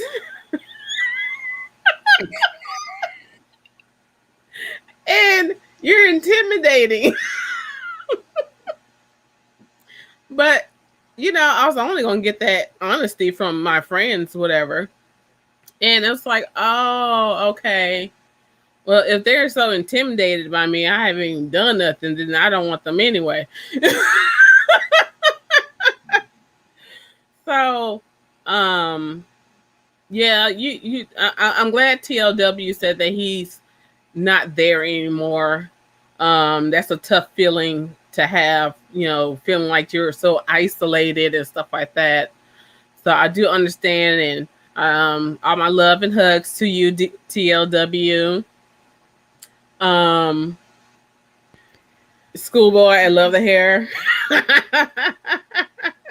I know. Wait till it get long, and I'm just looking like the singer Lloyd, and it's just all curly, and I'm just out here. I'm gonna stop. Yeah. I'm not gonna be a thought box though. I'm gonna be good. But I mean, that's all I really had to say. I love your lip, please. Marcella, I love your hair. Thank you. I love your lips and your whole face today. Well, I love your face every day, but you beat it up today for us. You sure did. You keep that out. Nobody will say that you got a bitch resting. Well, y'all wouldn't see it anyway. I mean, first of all, I'm 5'2". I'm 5'2" is considered petite, so I'm a small framed. Well, not framed. I'm thick, but I am short, and I have no problem walking around with a bitch face because I do that to protect myself. I don't want to be out on the street and looking approachable to just anyone, and having any and everybody approaching me and stuff like that. I don't like that. I'm uncomfortable with it. So.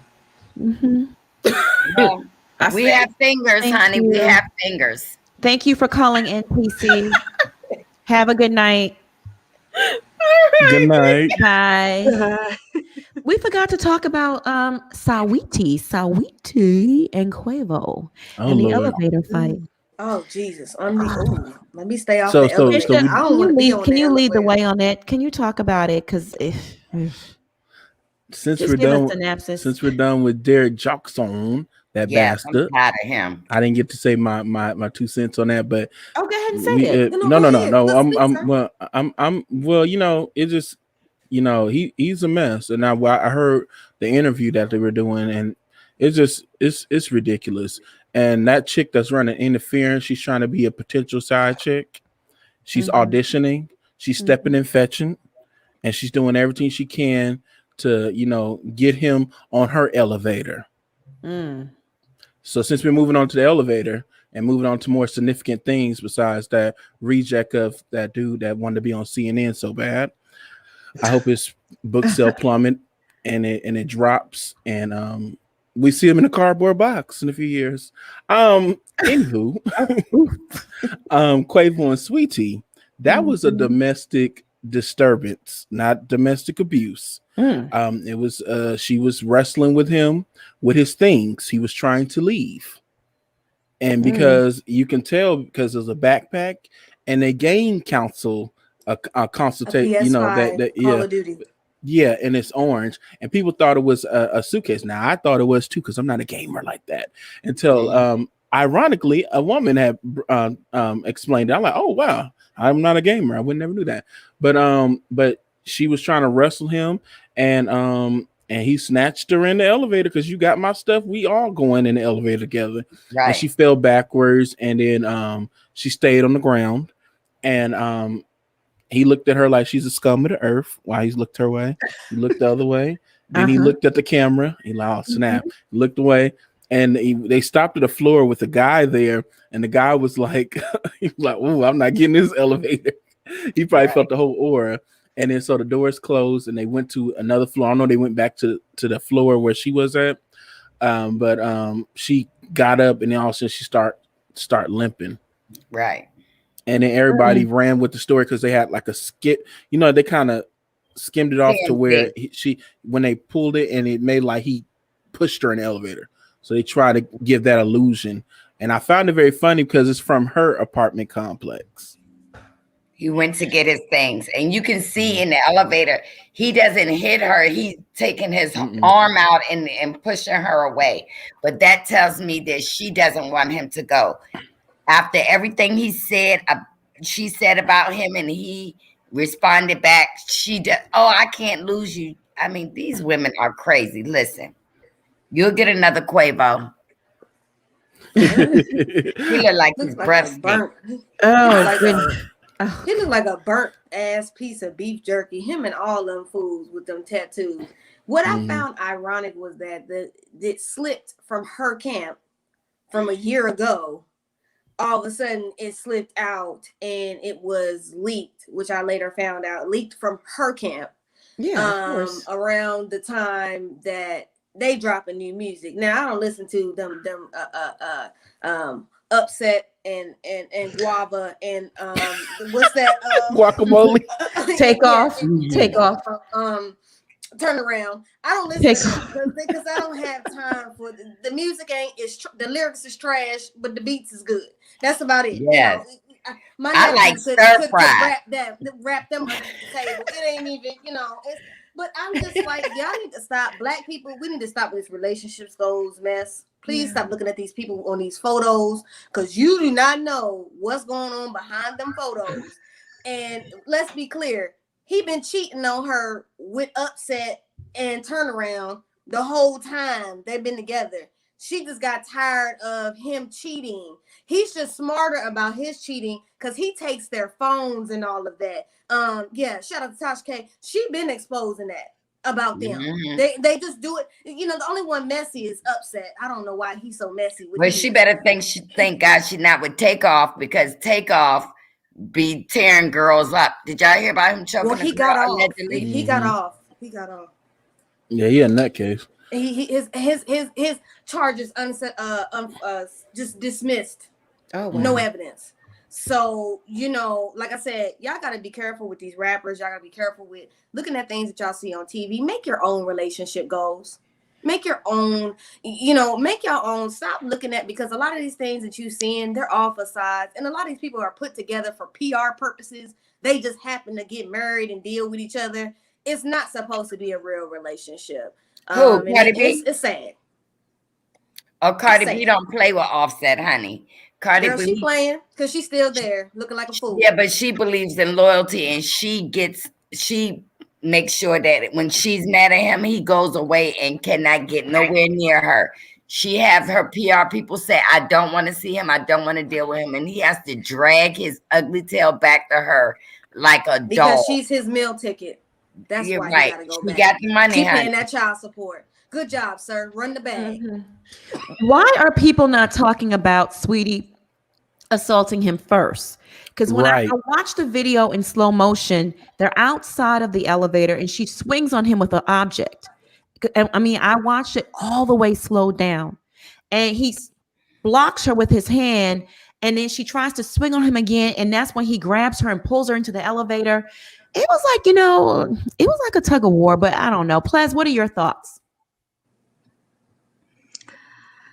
I think, unfortunately, this is something that the culture glorifies. They're not talking about it, as you just said, because for some reason it's acceptable.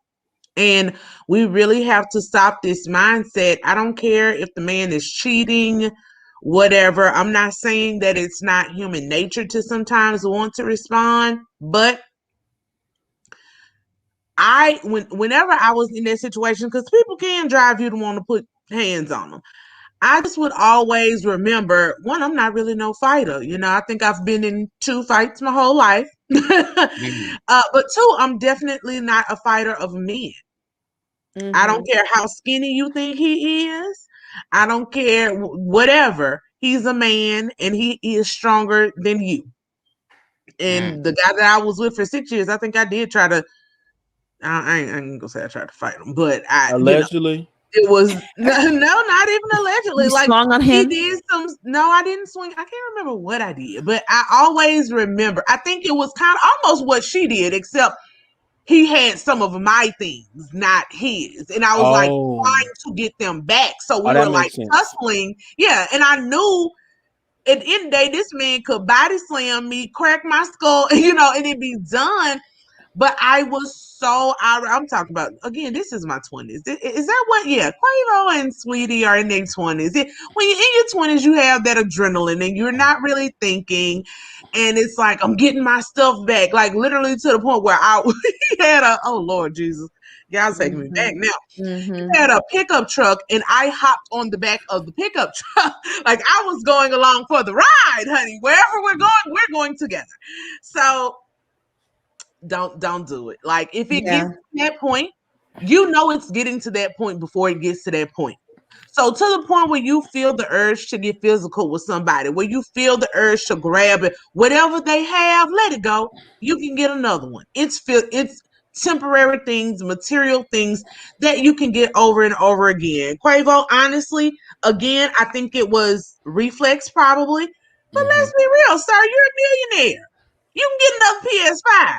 Now you might lose your data or whatever, but I'd have left that shit and rolled. Exactly. Like you can get another one. Not to have this narrative out here, because people will try to paint it as if you're a woman beater, because there are people, and that's something that as women, we need to stop selling to other women that men aren't supposed to put their hands on you. And they aren't. Be clear. But know that all men weren't raised like that. And everybody doesn't subscribe to that thinking. So you don't need to go if he's cheating, if he's disrespecting you, if he's whatever, and it's that bad, leave. But the fighting, what Judge Toller used to call a stupid text, tearing up your house, his car, and y'all all share the same money, so somebody got to fix it, and it's coming out of your pocket.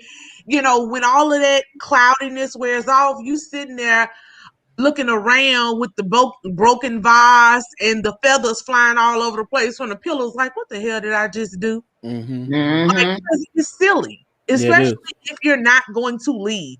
So don't go digging through nobody's stuff, going through phones. I always tell people this. And again, this is something I had to learn in my 20s.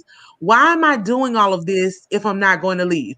People find their stuff, go to crying, cussing and fussing so they can have some good makeup sex and then be right there like them that old couple from the living color. We still together.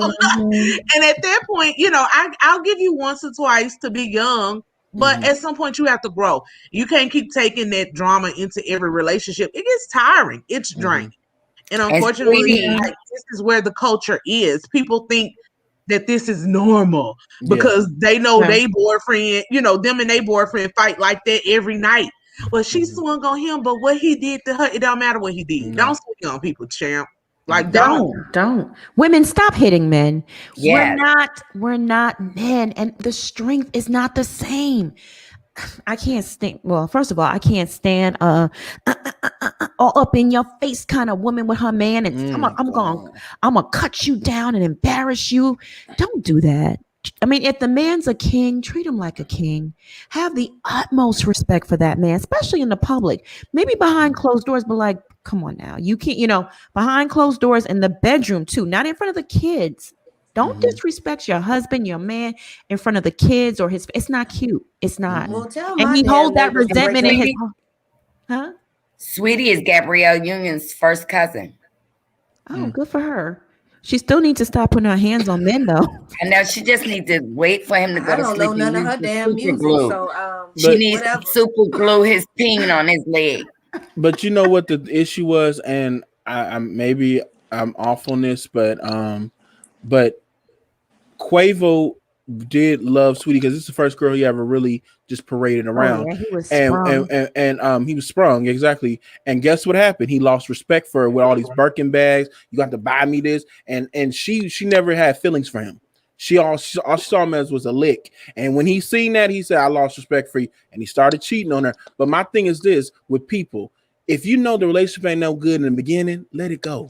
Just let it go. You don't have to do all this cheating and tiptoeing around, and it's good for my resume. And they gonna see me with Quavo. They gonna see me with Sweetie. Exactly. But it's just like folks, like stop looking at men as bags and stop looking at women as sexual objects. Stop doing that. These are people. We're people. And I just want to say that Marcella said Stir Fry is her favorite song. Fight Night is my favorite Migos song. Oh yeah, Stir Fry. But they weren't talking about that type Night of was fight good. nighting. They were I talking like about Fight Night. Fight Night. It's music, them and Future. I just can't. I have to listen to Future in moderation because I'll end up being the F boy too. I like Future though. I like Future. You already said it, school. You already said it, schoolboy. It's the production. It's the production all day. The production got you tapping your foot. Like you gonna tap. You're gonna tap. You're gonna bob your shoulders. You're gonna be. What's that noise? Is somebody messing with their mic or something? Clicking. Yeah. You hear that? But I will forever love Rick Ross, honey. We know who Marcella Hall Pass. We know that's your type, Marcella. That's her Hall Pass, y'all. Well, I want to tell Rick Ross your wings at Wingstop are small, sir. Can y'all upgrade the wings? The wings tell are us small. what's in his drawers. I mean, you want him to do something bigger? No, thank you. I don't do penis, but all right, y'all. Hi, Miss Lynn Diva. Saweetie, whatever her name is. Saweetie. I don't know her music. I don't know her. She's been canceled. Mariah. She got pretty girl rap. It's not ratchet. It's not ratchet. I don't know her. And that's the thing. I don't really know her music either, but I remember hearing a couple songs, and she wanted to be the princess, whatever, and she wanted to be the pretty girl type of rap. Meaning that she didn't want the ratchet like Cardi B and Megan Thee Stallion. She wanted something more like geared towards girly girls type of stuff. And I appreciate that. But then when I found out, just backing back, I'm like, bird, you're a bird. What was the song before Tap In? What was the first hit she had when they were in the Bay and they were doing the donuts and stuff? I like that song. What was it called? All her shit is remixed from old shit. That's probably why I couldn't get it. What was it though? Yeah, because I think it's Too Short was on the beat, or it was a Too Short beat. What was the first song? It was a hit. It was a mega No, hit too. that's Tap In, the one that Too Short Not is in. not Ted. No, it's another one. Let me pull it up. Hold on, real quick. I don't listen to her. Hey, Somebody girl. in the chat was talking about the same thing that happened with Tahiri last season on that marriage show that comes on the week. Just She like jumped in that TV. man's face too. That was I mean, true. y'all gotta Because she had stop. threw all types of apples and fruits at his head. You know, women gotta stop doing that, man, and stop listening to city girls and that music and pulling up on folks, because you finna get hurt doing that mess. It ain't cute. Yeah, it's called My Type. Yeah. Oh My Type. yeah, I remember that was that a good song. one. That was a radio banger. It was on the and she looked real pretty and she was dancing real good and they were doing the donuts and they were in the bay and I was like, I'm feeling this. All right. I was doing the WAP to it. Let me stop aging myself. Oh damn, you was doing the WAP. Oh my God, today. Let me leave that alone. I'm just playing with y'all. She was getting it. WAP. Yes, You think she was jealous of Cardi B's relationship with? I ain't even jealous of with that who? trash relationship. Cardi B You think relationship with Saweetie was jealous of Cardi B's relationship because the way she had. All he does is cheat on her. Cardi B's No. man, all he does is cheat on her. It is that's it. He She's a does misery. the TI She's method. real He sad. buys cars afterwards and she can't drive. So I mean, I don't understand what's the point. Yeah, that man don't treat her good. That's why she's always, filing for divorce. Sweetie Sweetie's not jealous of her. Actually, they're cool. People kept trying to make it seem like they didn't like each other, but oftentimes when Sweetie wasn't there, she didn't want to be with Quavo because Quavo lost respect for her, and she didn't really care for him. She never liked him. That's why she said in the interview on GQ, she like, I like your thing. That's it. I'm like, he's reduced to a penis. That's it. Like, you don't like his heart. You don't like what he does for you. You don't like him being with you. Like, dang. That's that tells you a lot right there. Very telling. City girls ain't even about that life. They're so irritating. I think they are, but I found it interesting that Carisha's boyfriend 808 is beefing with Little Uzi, whatever the hell his name is. Little Vert. Lucifer. Uzi. Yeah, Lucifer. That- Yeah, you his might as well name go is ahead and call him Lucifer. that. That's what it Might as is. well go It's ahead and Lucifer. call him that. Who would date him though? Like, Oh, who would? he He's was like a burnt 4'7". He's 4'7". He's full of tattoos. He's A weirdo. 4'7". He looks very dirty. You know he uses the bathroom and don't wash his hands. He's very dirty. He 4'7". He's 4'7". Well, I'm being 4'6". Okay, I'm just being generous. Who would want to date? And I don't understand because JT is from the streets. Poke and Beans projects in Miami. Those girls are from the streets. I don't know. I think they must have messed her up. And well, is it a beard relationship? I mean, what is going on? I think he kind of sweet, if you ask me. Just Kind of his sweet. looks is good, Kind of too. sweet. Well, She- I mean, you he's know- sugary. He's sugary. He the stuff at the bottom of the Kool-Aid. He- He's sugary. He's a soy boy, and what I mean by that is, when girls get defeminized and boys get effeminized, and even though they may not be gay or lesbian, that energy still swapped. She's still more masculine. He's more feminine. Well, he's now beefing. He went on live and he was talking all that big tough talk to Carisha online, and she's just sitting up there laughing. And then her boyfriend, who's really a thug. I mean, he is. Have you seen him? Yeah, Okay. he's about He's that the life. president of the gangs. He's the president of the Bloods. Like, I wouldn't mess with him. Anyway, 808 went on live and he was going at him. He ate him up too. Said he got robbed by what's Cardi B's husband name? What's his name? Upset. Offset robbed him. He was spilling all his tea. I protected you in this and it's a mess, y'all. Because These they're young not people. really thugs, y'all. They grew up in the damn suburbs. I mean, you know. You keep saying that about them, but they didn't. They're from the streets. They used to sell They're from the drugs. streets. They were drug dealers. Right. Their whole family is like really poor and from the streets. They're from the And the project sheet, Monica talking about pork and bean. You better not be on your way to Miami and turn down that ramp. No, she talking about Offset in them. Oh They yeah, from- Offset yeah. a thug. They're not. Schoolboy, they are they really from the streets and they used to sell drugs and all that stuff. I thought All his they dad and uncles them are were, locked up. not him. I thought his They dad all that did was. too. They all did used to hustle at one point. They really did. I think Quavo did, and Quavo and what's the other boy? Takeoff. They were from the what was it called? What is that hood called in Atlanta? Now they were from the hood, but I want to say Offset wasn't. Offset's From what not I from the hood. understand, he's Offset's not from very the hood. intelligent. He's Yeah, he's very. not I from the know he hood. used to dance and stuff. Wasn't he on Now, he Solid been to Gold? jail a Mm-hmm. couple of Was times. he on Solid Gold? He was on. Y'all remember Solid Yeah, Gold? he was. No, he's not from the hood because his father's in one of them fraternities. No, he's not. He's not. No, From the he's hood. been to He's jail, intelligent. honey. He's been to jail. Google it. When he was younger, I think You hang so. out with your cousins and you get in trouble. Yeah, that's. Yeah, that's pretty much Wasn't what it he? is. What I think. I don't know. 808's a real thing. Yeah, he said he'll beat up He's a girls real. and Now everything. he's a real thug. He said he'll beat up girls for Carisha. He did say that, and I believe him. That's what you just believe. You like, okay, yeah, I believe you. I see it in your eyes. Miss Ann Lynn. I'm so sorry, my love. How are you? I'm doing well. How's everybody? How are you? Good. How are you? I am doing okay. I was sitting back here waiting for the Derrick Jaxn thing, and then y'all started talking about Saweetie and Quavo, so I'm gonna hit them first. I'm a firm believer in keep your hands to yourself, male and female. In my early 20s, I was in a relationship with a fool, and he tried to leave an argument, and my stupid behind jumped in front of that man, and I punched him. He backhanded me. And like when I came to, I was like, shit, I hit him first. So I can't call the police because that's gonna look stupid. But yeah, my own philosophy is keep your hands to yourself.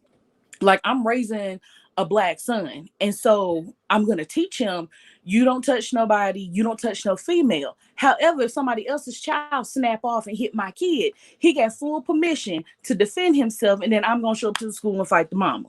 So just keep your hands to yourself. And I stand by that. I've seen some guys on Facebook be like, well, she swung first. Let me tell y'all what I thought when I saw that video, because I didn't see the swing at first.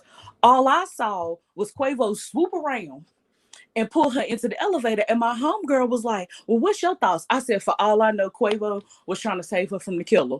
He was like, what you mean? She was like, what you mean? I said, if that was a scary movie, the way he swooped in and turned, they was trying to get away from the killer. I said, I need to see the whole video in context because I can't make a decision and say it's abuse because that swoop looked like something from a video game. Like, let me get out of here. So to see that she swung and then he blocked and then it was like a ghetto cha-cha slide. Like he bobbed, he weaved, he swerved. Like it just was a thing. So I feel like male and female, you keep your hands to yourself, period. And because I've been in that situation in my early 20s, that fool I used to date, I was like, dang, like he felt bad because he did an instant reaction when he backhanded me. However, I stole off on him first. So with that being said, it's like, if I call the police, I'm going to sit up here and look real stupid because I'm the one that initially stopped him from leaving an altercation. And then I assaulted him first. Different situations go different ways. And with them being in the public eye, it was left up to interpretation. Everybody keep their hands to themselves. That's what they teach you in kindergarten. Don't touch Susie. Don't touch Daquan. Don't touch Emily. Don't touch none of these people. Because then as soon as you touch somebody, it's going to become a problem. Yeah, like that's true.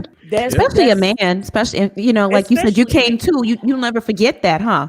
All you remember was what happened before, not after. No, I'll never forget that because I had friends of mine that was mad that I didn't press charges. And I said, well, that fool became a bigger issue outside of what the incident.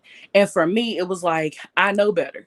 I was raised better, even if he wasn't. So I should have let that man walk out that room instead of jumping in the middle of the door, blocking him, still initiating the argument because he had other stuff going on that was beyond me. They ain't had nothing to do with me. That was like God needed to work on him. That had nothing to do with me. But I decided to haul off and hit him with nails on it. That like stupid. If you would have broken that, he wasn't gonna pay for it. Like it's just early 20s, 21, 22 years old. I'm all hyping in the moment. It should not have happened. I think I actually ended up apologizing, but he felt bad because I'm a female and he hit me. However, learning experience, let's not try that again. That was a quick teacher right there.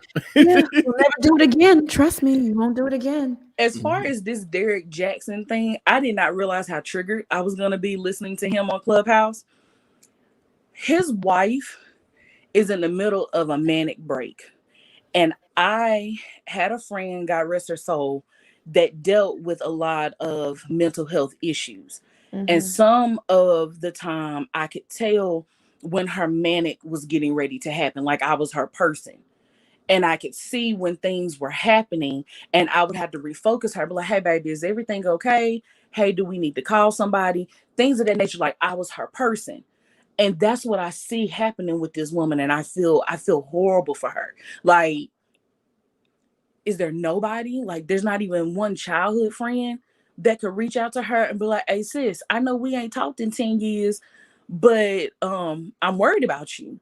Because her stuff is slowly is falling real hard manic. And when she snap, is going to be one or two things.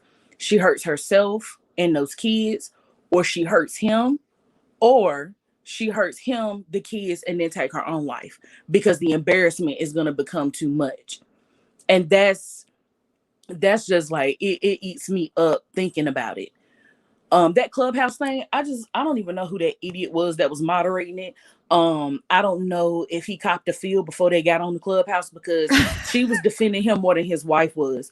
And I Yeah. guess because I didn't realize listening to him that I've been in past relationships with Mhm. idiots like this nut. And I made excuses. I sat back and was like, oh my God, this guy's such a good guy. He's everything I prayed for. And God's up here like, fool, that ain't what you prayed for. And you're going to stay in mess as long as you decide to still sit in mess. She is broken. And like, what was the guy that was on earlier? T whatever. What? TLW. TLW.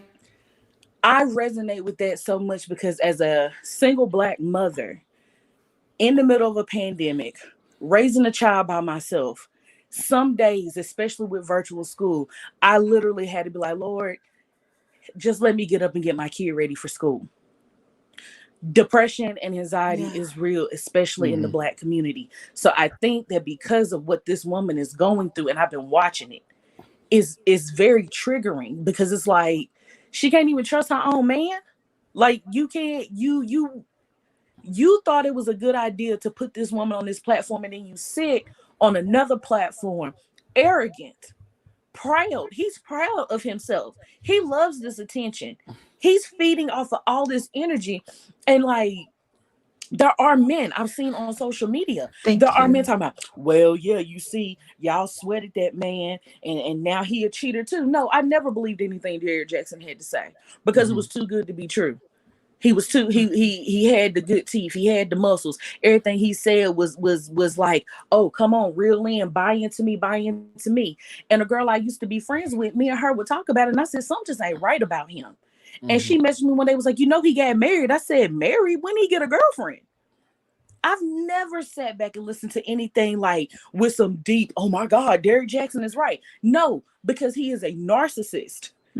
Like, he is crazy. He literally fed off of that Clubhouse.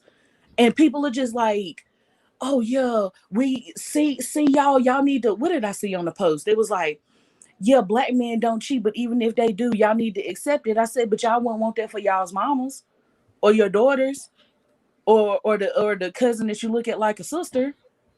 I don't understand who's still listening to Derrick Jaxn. I feel sorry for y'all. Thank you for calling in, my love. Thank you Okay. so much.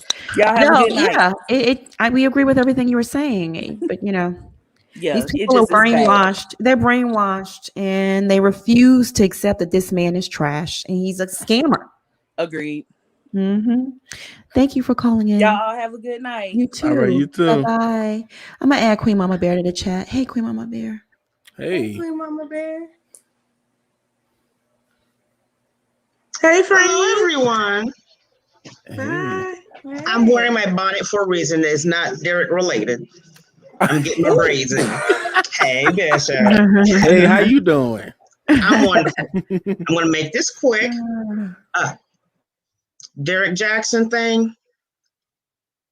At one point in my life, I was denying. And the thing of it is, it's going to take something to really shake her for her to snap out of this and see what is and not what she wants to see. Because for me, it took my special needs son almost eating some illicit drugs that my late husband dropped on the floor. Oh, and my. when I got it out of his mouth, I was like, that's it. Your behavior and your actions can lead to taking out our son. No, I got to get rid of you. It's either him or me and my babies. He had to go. Now on to Quavo or guava juice and sheetie pie. Two kids with money. That's all it is. And in our culture, we've come to a point where you got dudes calling women gold diggers. You got girls going after dudes with money. They cancel each other out. It's just crazy. As a widowed mom, I raised my daughter to respect herself. Know your worth. You cannot be bought. Your spirit, your soul, your body does not come with a price tag. And that was another reason why I got rid of daddy, because I'm sorry, and here comes the jewelry, and here come the bags and the money. No. I want to shout out to Tasha K in the chat. Hey, Tasha. Hey, Tasha. Hey, boo. Now I gotta go. Hey. Bye. Gotta go. Bye. Oh, who else did we cover? Derrick. Oh. He's just a clown. Mm-hmm. You know He'll never what? change, but You know as what? much as all we can do for Denia is pray for her, send her some healing vibes so she can see what's really going on, and before it gets to the point that she hurts herself, her kids, him, or all. Because I'll be perfectly honest, I'm upfront like that. When my husband died, he did it to himself. Right. And I look inward and say, I'm thankful he didn't take us with him. Because it can happen. Mm-hmm. It can. Yeah. Yeah. Oh, that's all. Oh, schoolboy. Hey. Thank you for calling in, Queen Mama Bear. We love you. Don't forget my hat, schoolboy. We love you. I got Bye. All right, bye. I'm going to add blessings to the chat. Hey, Tasha, I would love for you to call in. Let me see. Yeah, Tasha. Hey, Call blessings. in, Tasha. Call in. Look at her licking her lips. Hey, blessings, girl. What you up to? It's dark over there, too. All right now. Sorry, I could turn on my light. I'm just relaxed. I just got back from Malibu. Nice. With my baby on a nice little spring. Girl, come on. Come on. It was nice. It was a nice little winery resort. So we just got in actually. So, he said, Mommy, I want to go to Malibu for spring break. I said, all right, let's go. Let's just roll. So I'm back. I'm sorry. I'm just laying in my bedroom. Got the TV off. No music. Because you already know I know the rules. But hey, I just want to touch down. Marcella, your hair looks good, girl. You're welcome. And so does yours, schoolboy. I like that. I like that on you. Yeah. So far as Derrick Jaxn is concerned, Black men, we gotta do better. I just think we need to do better in life, because this man is embarrassing our race. He's just embarrassing our Black men. And you have himself. children. He's embarrassing himself most definitely. But he's not an example. He's not a good example. He's an example of bullshit. Excuse my language. He's an example of bull crap. And his wife, I'm going to tell y'all a story. I've been there. I've been that broken woman. When I bought my house and when I got in my house, I was, I'm a single mother and, self-made, and I thought I was, that was a big goal of mine. I made it. I did it. I was proud of myself. And then all HE double hockey sticks broke loose with this house, took a lot of my savings. And I dropped to the bottom of codepending on the wrong man and vodka. And I lost 40 pounds in 2 months. That's a lot of weight.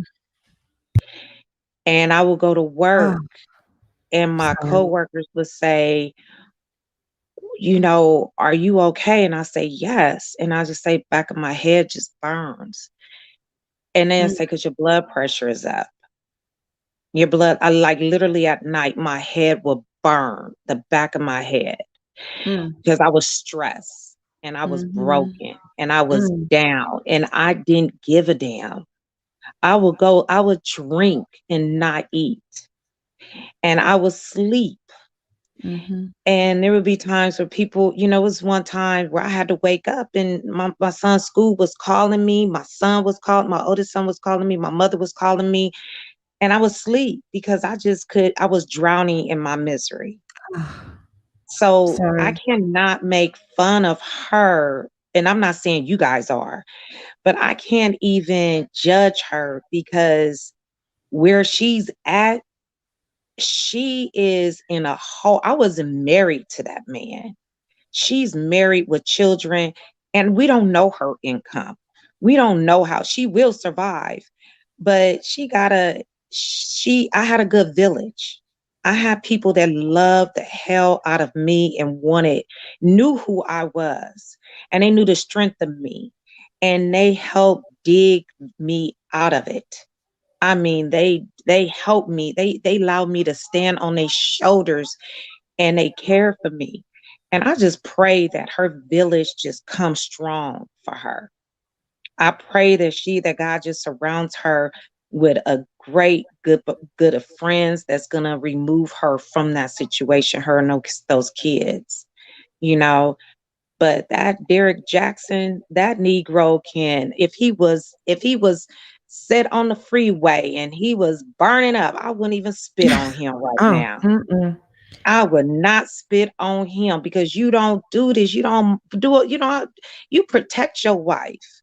You protect her. You protect your children and get off social media. Stop trying to push this book. God don't like ugly and he gonna get his. He gonna get his. Lord, forgive me for what I said, but I don't like evil. And he is not a good person. He is a dangerous, he is a wrong, he needs to be locked up. He needs Jesus. Yeah. He need, you know what? I don't even know if Jesus want him. I don't even know. Oh my. And because he's just not a good person. And yeah, we all can be saved, but I just don't, he's lost all credibility with me. As for this Swahili, what is she?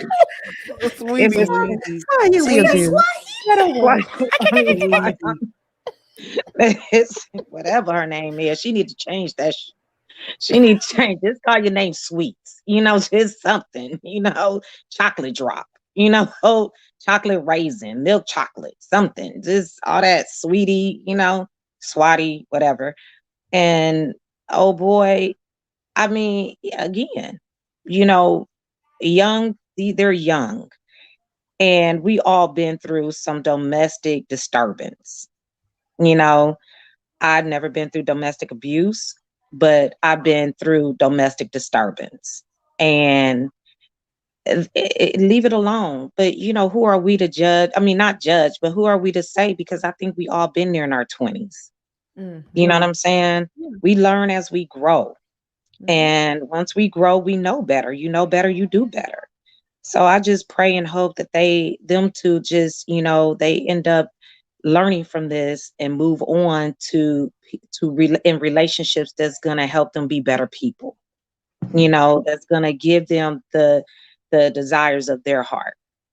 So that's it. And you know, you guys, players, I'll be rocking with you, honey. I'll be dancing too.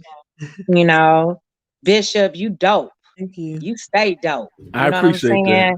You stay dope. And Monica, I love your panel. You guys keep me cracking up. And all the way home, I was listening to you guys. It's been about 2 hours. So we was driving home and I was listening. And I was like, oh God, I got to get home because I want to get on. I want to talk about this. I can't stand that Derrick Jaxn. And I just want to get on. And then I got in my bed and I was like, oh God. But look, you guys have a wonderful evening. You too. Enjoy. Thank you. I'm sorry, Marcella, I can't hear you, honey. I don't know if you're muted, but I said you drove home from Malibu, California. oh yeah, I'm in California. I live in Los Okay. Angeles, South Central, baby, down the street from Nipsey. Hey. Now I came on Yeah. here before. Yeah, You know, you did. may he rest in peace. But yeah, Malibu, it was nice. Marathon. Marathon. Oh yeah, right down the street from the Marathon, honey. I'm right down. I can walk there if I want to. But you guys have a wonderful evening. Enjoy yourselves. Don't forget to hug yourselves. Drink a lot of water, and just be blessed. You know. You too. I love your blessings. And your soothing voice. Thank you so much for calling in, beautiful. You're welcome. Love you. Love you too. Much love. Bye. Bye. Monica, you know, one thing I was thinking about when Blessing was talking, and it triggered, not triggered, but it brought up something for me that he was talking about in that clubhouse about him knowing that this is his purpose to do this relationship work. Well, sir, I would challenge you that if that's your purpose, you do it for free. You can talk about relationships without selling books. You can talk about experiences without selling game cards. Like take a step back from that. Really own your purpose. Let's see how much you do just off the strength of your purpose. Let's do that. Start there. Go back to, you know what? I just want to help people. Helping people doesn't mean selling them books. You know, you could get online and read your book for free. That way everybody gets to hear what you have to say. That's why I call BS on it. It's you know, he knows that now this market that he's going after, which is not just Black women, but Black men in the church community and everything. He knows purpose is one of those key words. You know, people light on that. The Purpose Driven Life has sold so many books throughout the years that it's been out, and it's a good book. And believe me, purpose is a real thing. But people who manipulate like to take those kind of keywords and use them and abuse them. So no, I'm sorry. Well, I can't tell you what your purpose is. If God told you that, fine. But I won't be buying. Well, you said keywords, right? And that's his whole marketing sales background. Manipulate people, come up with a sales plan. Of course, you know, he knows the biggest industry is healing, spirituality, and the biggest market is Black women. So all those things combined with his sales history, he put together a marketing plan. It's not about fixing people. And like I told you, all of the things he says is very anecdotal. It's not, it's very limited in his approach. It's not broad. And he has no real training to be giving this type of advice. Yeah, he doesn't. And it's sad how he manipulates people with buzzwords, like Ples said. You know, it really, really is purpose-driven life. What is your purpose? I can fix this. Here's how you do this. Because everybody needs a how-to. We don't know how to navigate life no more without going to Google to find out how we do something. So he knows that, and he's capitalizing off of it and monetizing off of Black women and our pain. And it's a shame. He's a dog. He needs to be in the trash can, really and truly. We need to have a segment called In the Trash Can. Yes, I'm here for that. Oh, the In the Trash Can segment. And I just want to say from my community, please, just because you're in the LGBTQIA plus community, still don't put your damn hands on people. Please keep your hands to yourself. Yes. Lesbians, y'all like to be out here fighting and pulling up on people too. Sit your ass down. You know, gay men, stop putting your hands on people. Just stop. We need to get out of this ghetto mentality of fighting all the time. That is not how you communicate as a couple. That is not what you do. You should be able to sit down and articulate as adults. And if you can't, then you don't need to be together. If you got to get like that. Absolutely. That's facts right there. That's facts. Preach. I'm just so over these liars that like to, you know, prey on the Black community because they know we're like one of the most disenfranchised groups that lost culture. We lost everything, and we was codependent on the captor. So it's like an endless cycle. But thing is, we got to realize that we got to depend on our own selves. We got to be interdependent and stop trying to be, independent over here and then the person codependent. No, you need to be interdependent. You still need people, but you need to know if these people fail me, I won't fail myself. But I'm still gonna need you as a brother or sister. And at the end, if I find somebody who's like-minded like me, then we'll link up. But if you're a toxic, devilish, evil person who don't mean me no good, you better sidestep, because you better not come my way, because I'm gonna light you up. Like I'm just saying, it's not gonna be pretty. So you might as well just say, you know what, I'm not feeling his aura because his aura is too good. I'm gonna stay away from him, because I had people that did that. I'm like, why nobody want to be around me? Why nobody want to be my friend? And then I had the older people set me down. It's like you're different. They're not gonna like you. You're a person that wants the best for people. They're trying to cipher that, but they don't like it, because you're gonna end up telling them they need to do better. And I was like, dang. I was like, no, I'm not. And then when I let my guard down and lowered my standards, and I started getting hurt. Because I'm trying to fit in with people, and I had my grandfathers, both of them, like, no, you shouldn't do that. Don't do that. And when you do that, dumb it down to be you dumb it down. And then the devil comes on in, and just like with some of my relationships, that's how it ended up taking all my essence and my energy. And I was just defending her. My mom and my sister like, what the world's wrong with you? What kind of spell she got on you? And I'm like, oh no, I love her. I'm trying to make it work and this and the third. And it was making me sad. I mean, like, it was like there was no life in my eyes. Like, I'm used to a person smiling and laughing and sort of that. Yeah. And I was just so irritable and mean. And but I would save all my energy to be pleasant with her. And it was her that was taking all this from me. Yeah. And then one day she said, am I the problem? And when she said that, I said, yeah, you are the problem. And so I feel like I am the problem that's taking stuff from you. And I was like, dang, I'm sitting like shocked, but I was like, it was killing me slowly. It actually really was. And I tell people, I'm like, hey, get these people out your life. For real.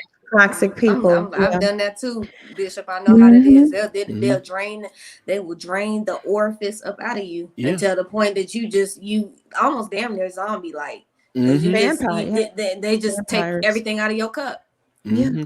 And the people that love you, you start turning on them and being mean to them. And then the people and that person, you mustered up enough and like, hey, how you doing, baby? I'm like, what the world's you doing?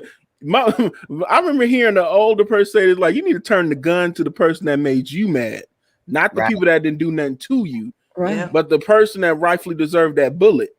And I learned that. I'm like, okay, I need to do that. But you're so caught up in your psychosis and the love triangle. Oh, goodness gracious, that you can't see the forest for the trees. You know what? We're going to go ahead and wrap things up.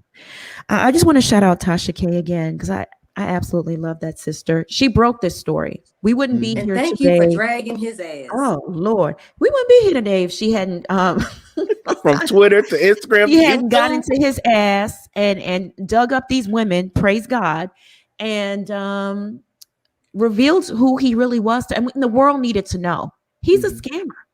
Out here scamming these Black women, taking their money. And I'm pleased because y'all know you're an attorney. I asked you, can these women who bought his book or took his advice, all these relationships that he broke up, because he broke up a lot of relationships based on the phony advice he was giving people. Can they do a class action lawsuit now, come together and sue him? That's what they need to do. Theoretically, if they could find a class action person to lead it, I don't think one would touch it though. We need to set a precedent though in situations like this, because he's manipulative and no data, no facts, no nothing. Class actions are hard though, because you know, one, you gotta have like the party plaintiff, but then also, you gotta show real but you have to show damages. Like, it's easier when it's a pill that everybody took that's now, causing their lungs to fall out or something crazy, life damages. You broke up families. Worse. Yeah, that's just an interesting thing to always try to monetize. But hey, like I said, some lawyers somewhere might try it. Well, I mean, it's You in North Carolina, you could sue for alienation of affection. you can. So, I mean, we need to go ahead and set a Oh, precedent, I a need to go on federal down there and precedent. move temporarily so I can sue some people and then come back. Get my time Yeah. back. Shit, I need my money. BET gonna be surviving Derrick Jaxn, surviving T.I., surviving the Pastor Holy Whore. We just been surviving a lot of people this year. Oh goodness! I mean, yeah, like you said, it should be. I think scammers are just, ugh. But if that's the case, y'all, we're gonna be suing a lot of people because as we said, we always say this is the year of the reveal. We're in the not just the year, we are just in the time of reveal. Period. I would think so. If we get him, some of the men gonna want to go after Steve Harvey next, honey. Telling everybody to think like a lady, think like lady, and act like a man. Well, he did. Yeah, he basically he took that book from that white woman. Oh. Oh. Dr. Well, he Phil paid sending them for it. children to that camp that be abusing them. I mean, all these people need to be exposed. She definitely needs to be. But you didn't hear that from me. Miss Alexandra J, thank you so much for the super chat. Stop trying to appeal to low-hanging fruit. Yeah. Marcella, my sister, my love. She said, go on and hit that like button. We appreciate you. Show the love. We do appreciate y'all. Queen Mama Bear says, thank you, panel, for having me. These lives are more than just gossip. We share, we learn, and we grow. Now I gotta go. Mommy, daughter, date tomorrow. Have a good time, my love. All right now. Blessings to you, sis. We appreciate you. We love you. Shaz T, thank you so much for the super chat. Dude is a narcissist / psychopath. Ain't no talking to him. Indeed. Asata, thank you so much for the super chat. Derrick needs to go find peasants the 2 unnecessary wasted tricks. He will definitely use her well. All right, y'all, we're going to wrap things up. Everyone that sent in a super chat tonight, I want to thank y'all so much. I'm sorry if we didn't get around to all of them. Let me get these last 2. Sincere, thank you so much for the super chat. Laughing my ass off. Who goes to the internet for relationship advice when you go off your own experience? A lot of people. Like I said, people can't even get up and put on their shoes without referring to Google how to do it. I mean, a lot of people do it. So Lala Chanel, thank you so much for the super chat. She says sending love and we're receiving it. Thank you. Plus, where can the people find you? Hey, y'all can find me over on Instagram at scared_of_beautiful. And here on my YouTube channel, which is Scared of Beautiful, just spaces, no periods. Schoolboy, where can they find you? Oh, y'all can find me on YouTube at school_boy. You can follow me on that same handle on Twitter. And you can follow me on Instagram at school_boy_2021. All right. Marcella, where can they find you? You can find me on All the Real Housewives discussion on my Facebook page. I am working on my Speak With Your Girl Marcella on YouTube. And I want y'all to know that Jesus will be rising on Sunday. I am not drinking until Sunday, but after Jesus have risen, I'm going to be drinking. Come on back now. Oh, Lord. You going to hit that Henny? You going to hit that Henny on Sunday? Yes, take it communion with a piece of ham and a shot of Henny.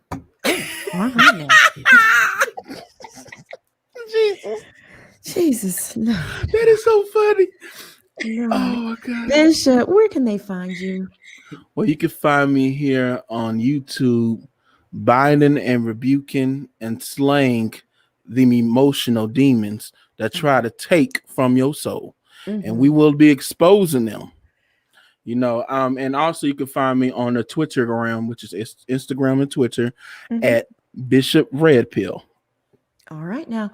And y'all can find me here on YouTube and the blog allaboutthetea.com. Go on and subscribe to the channel. Trust me, you won't be disappointed. It's a key every time you show up. And we go live Monday through Friday, sometimes on Sunday, 8 p.m. Eastern.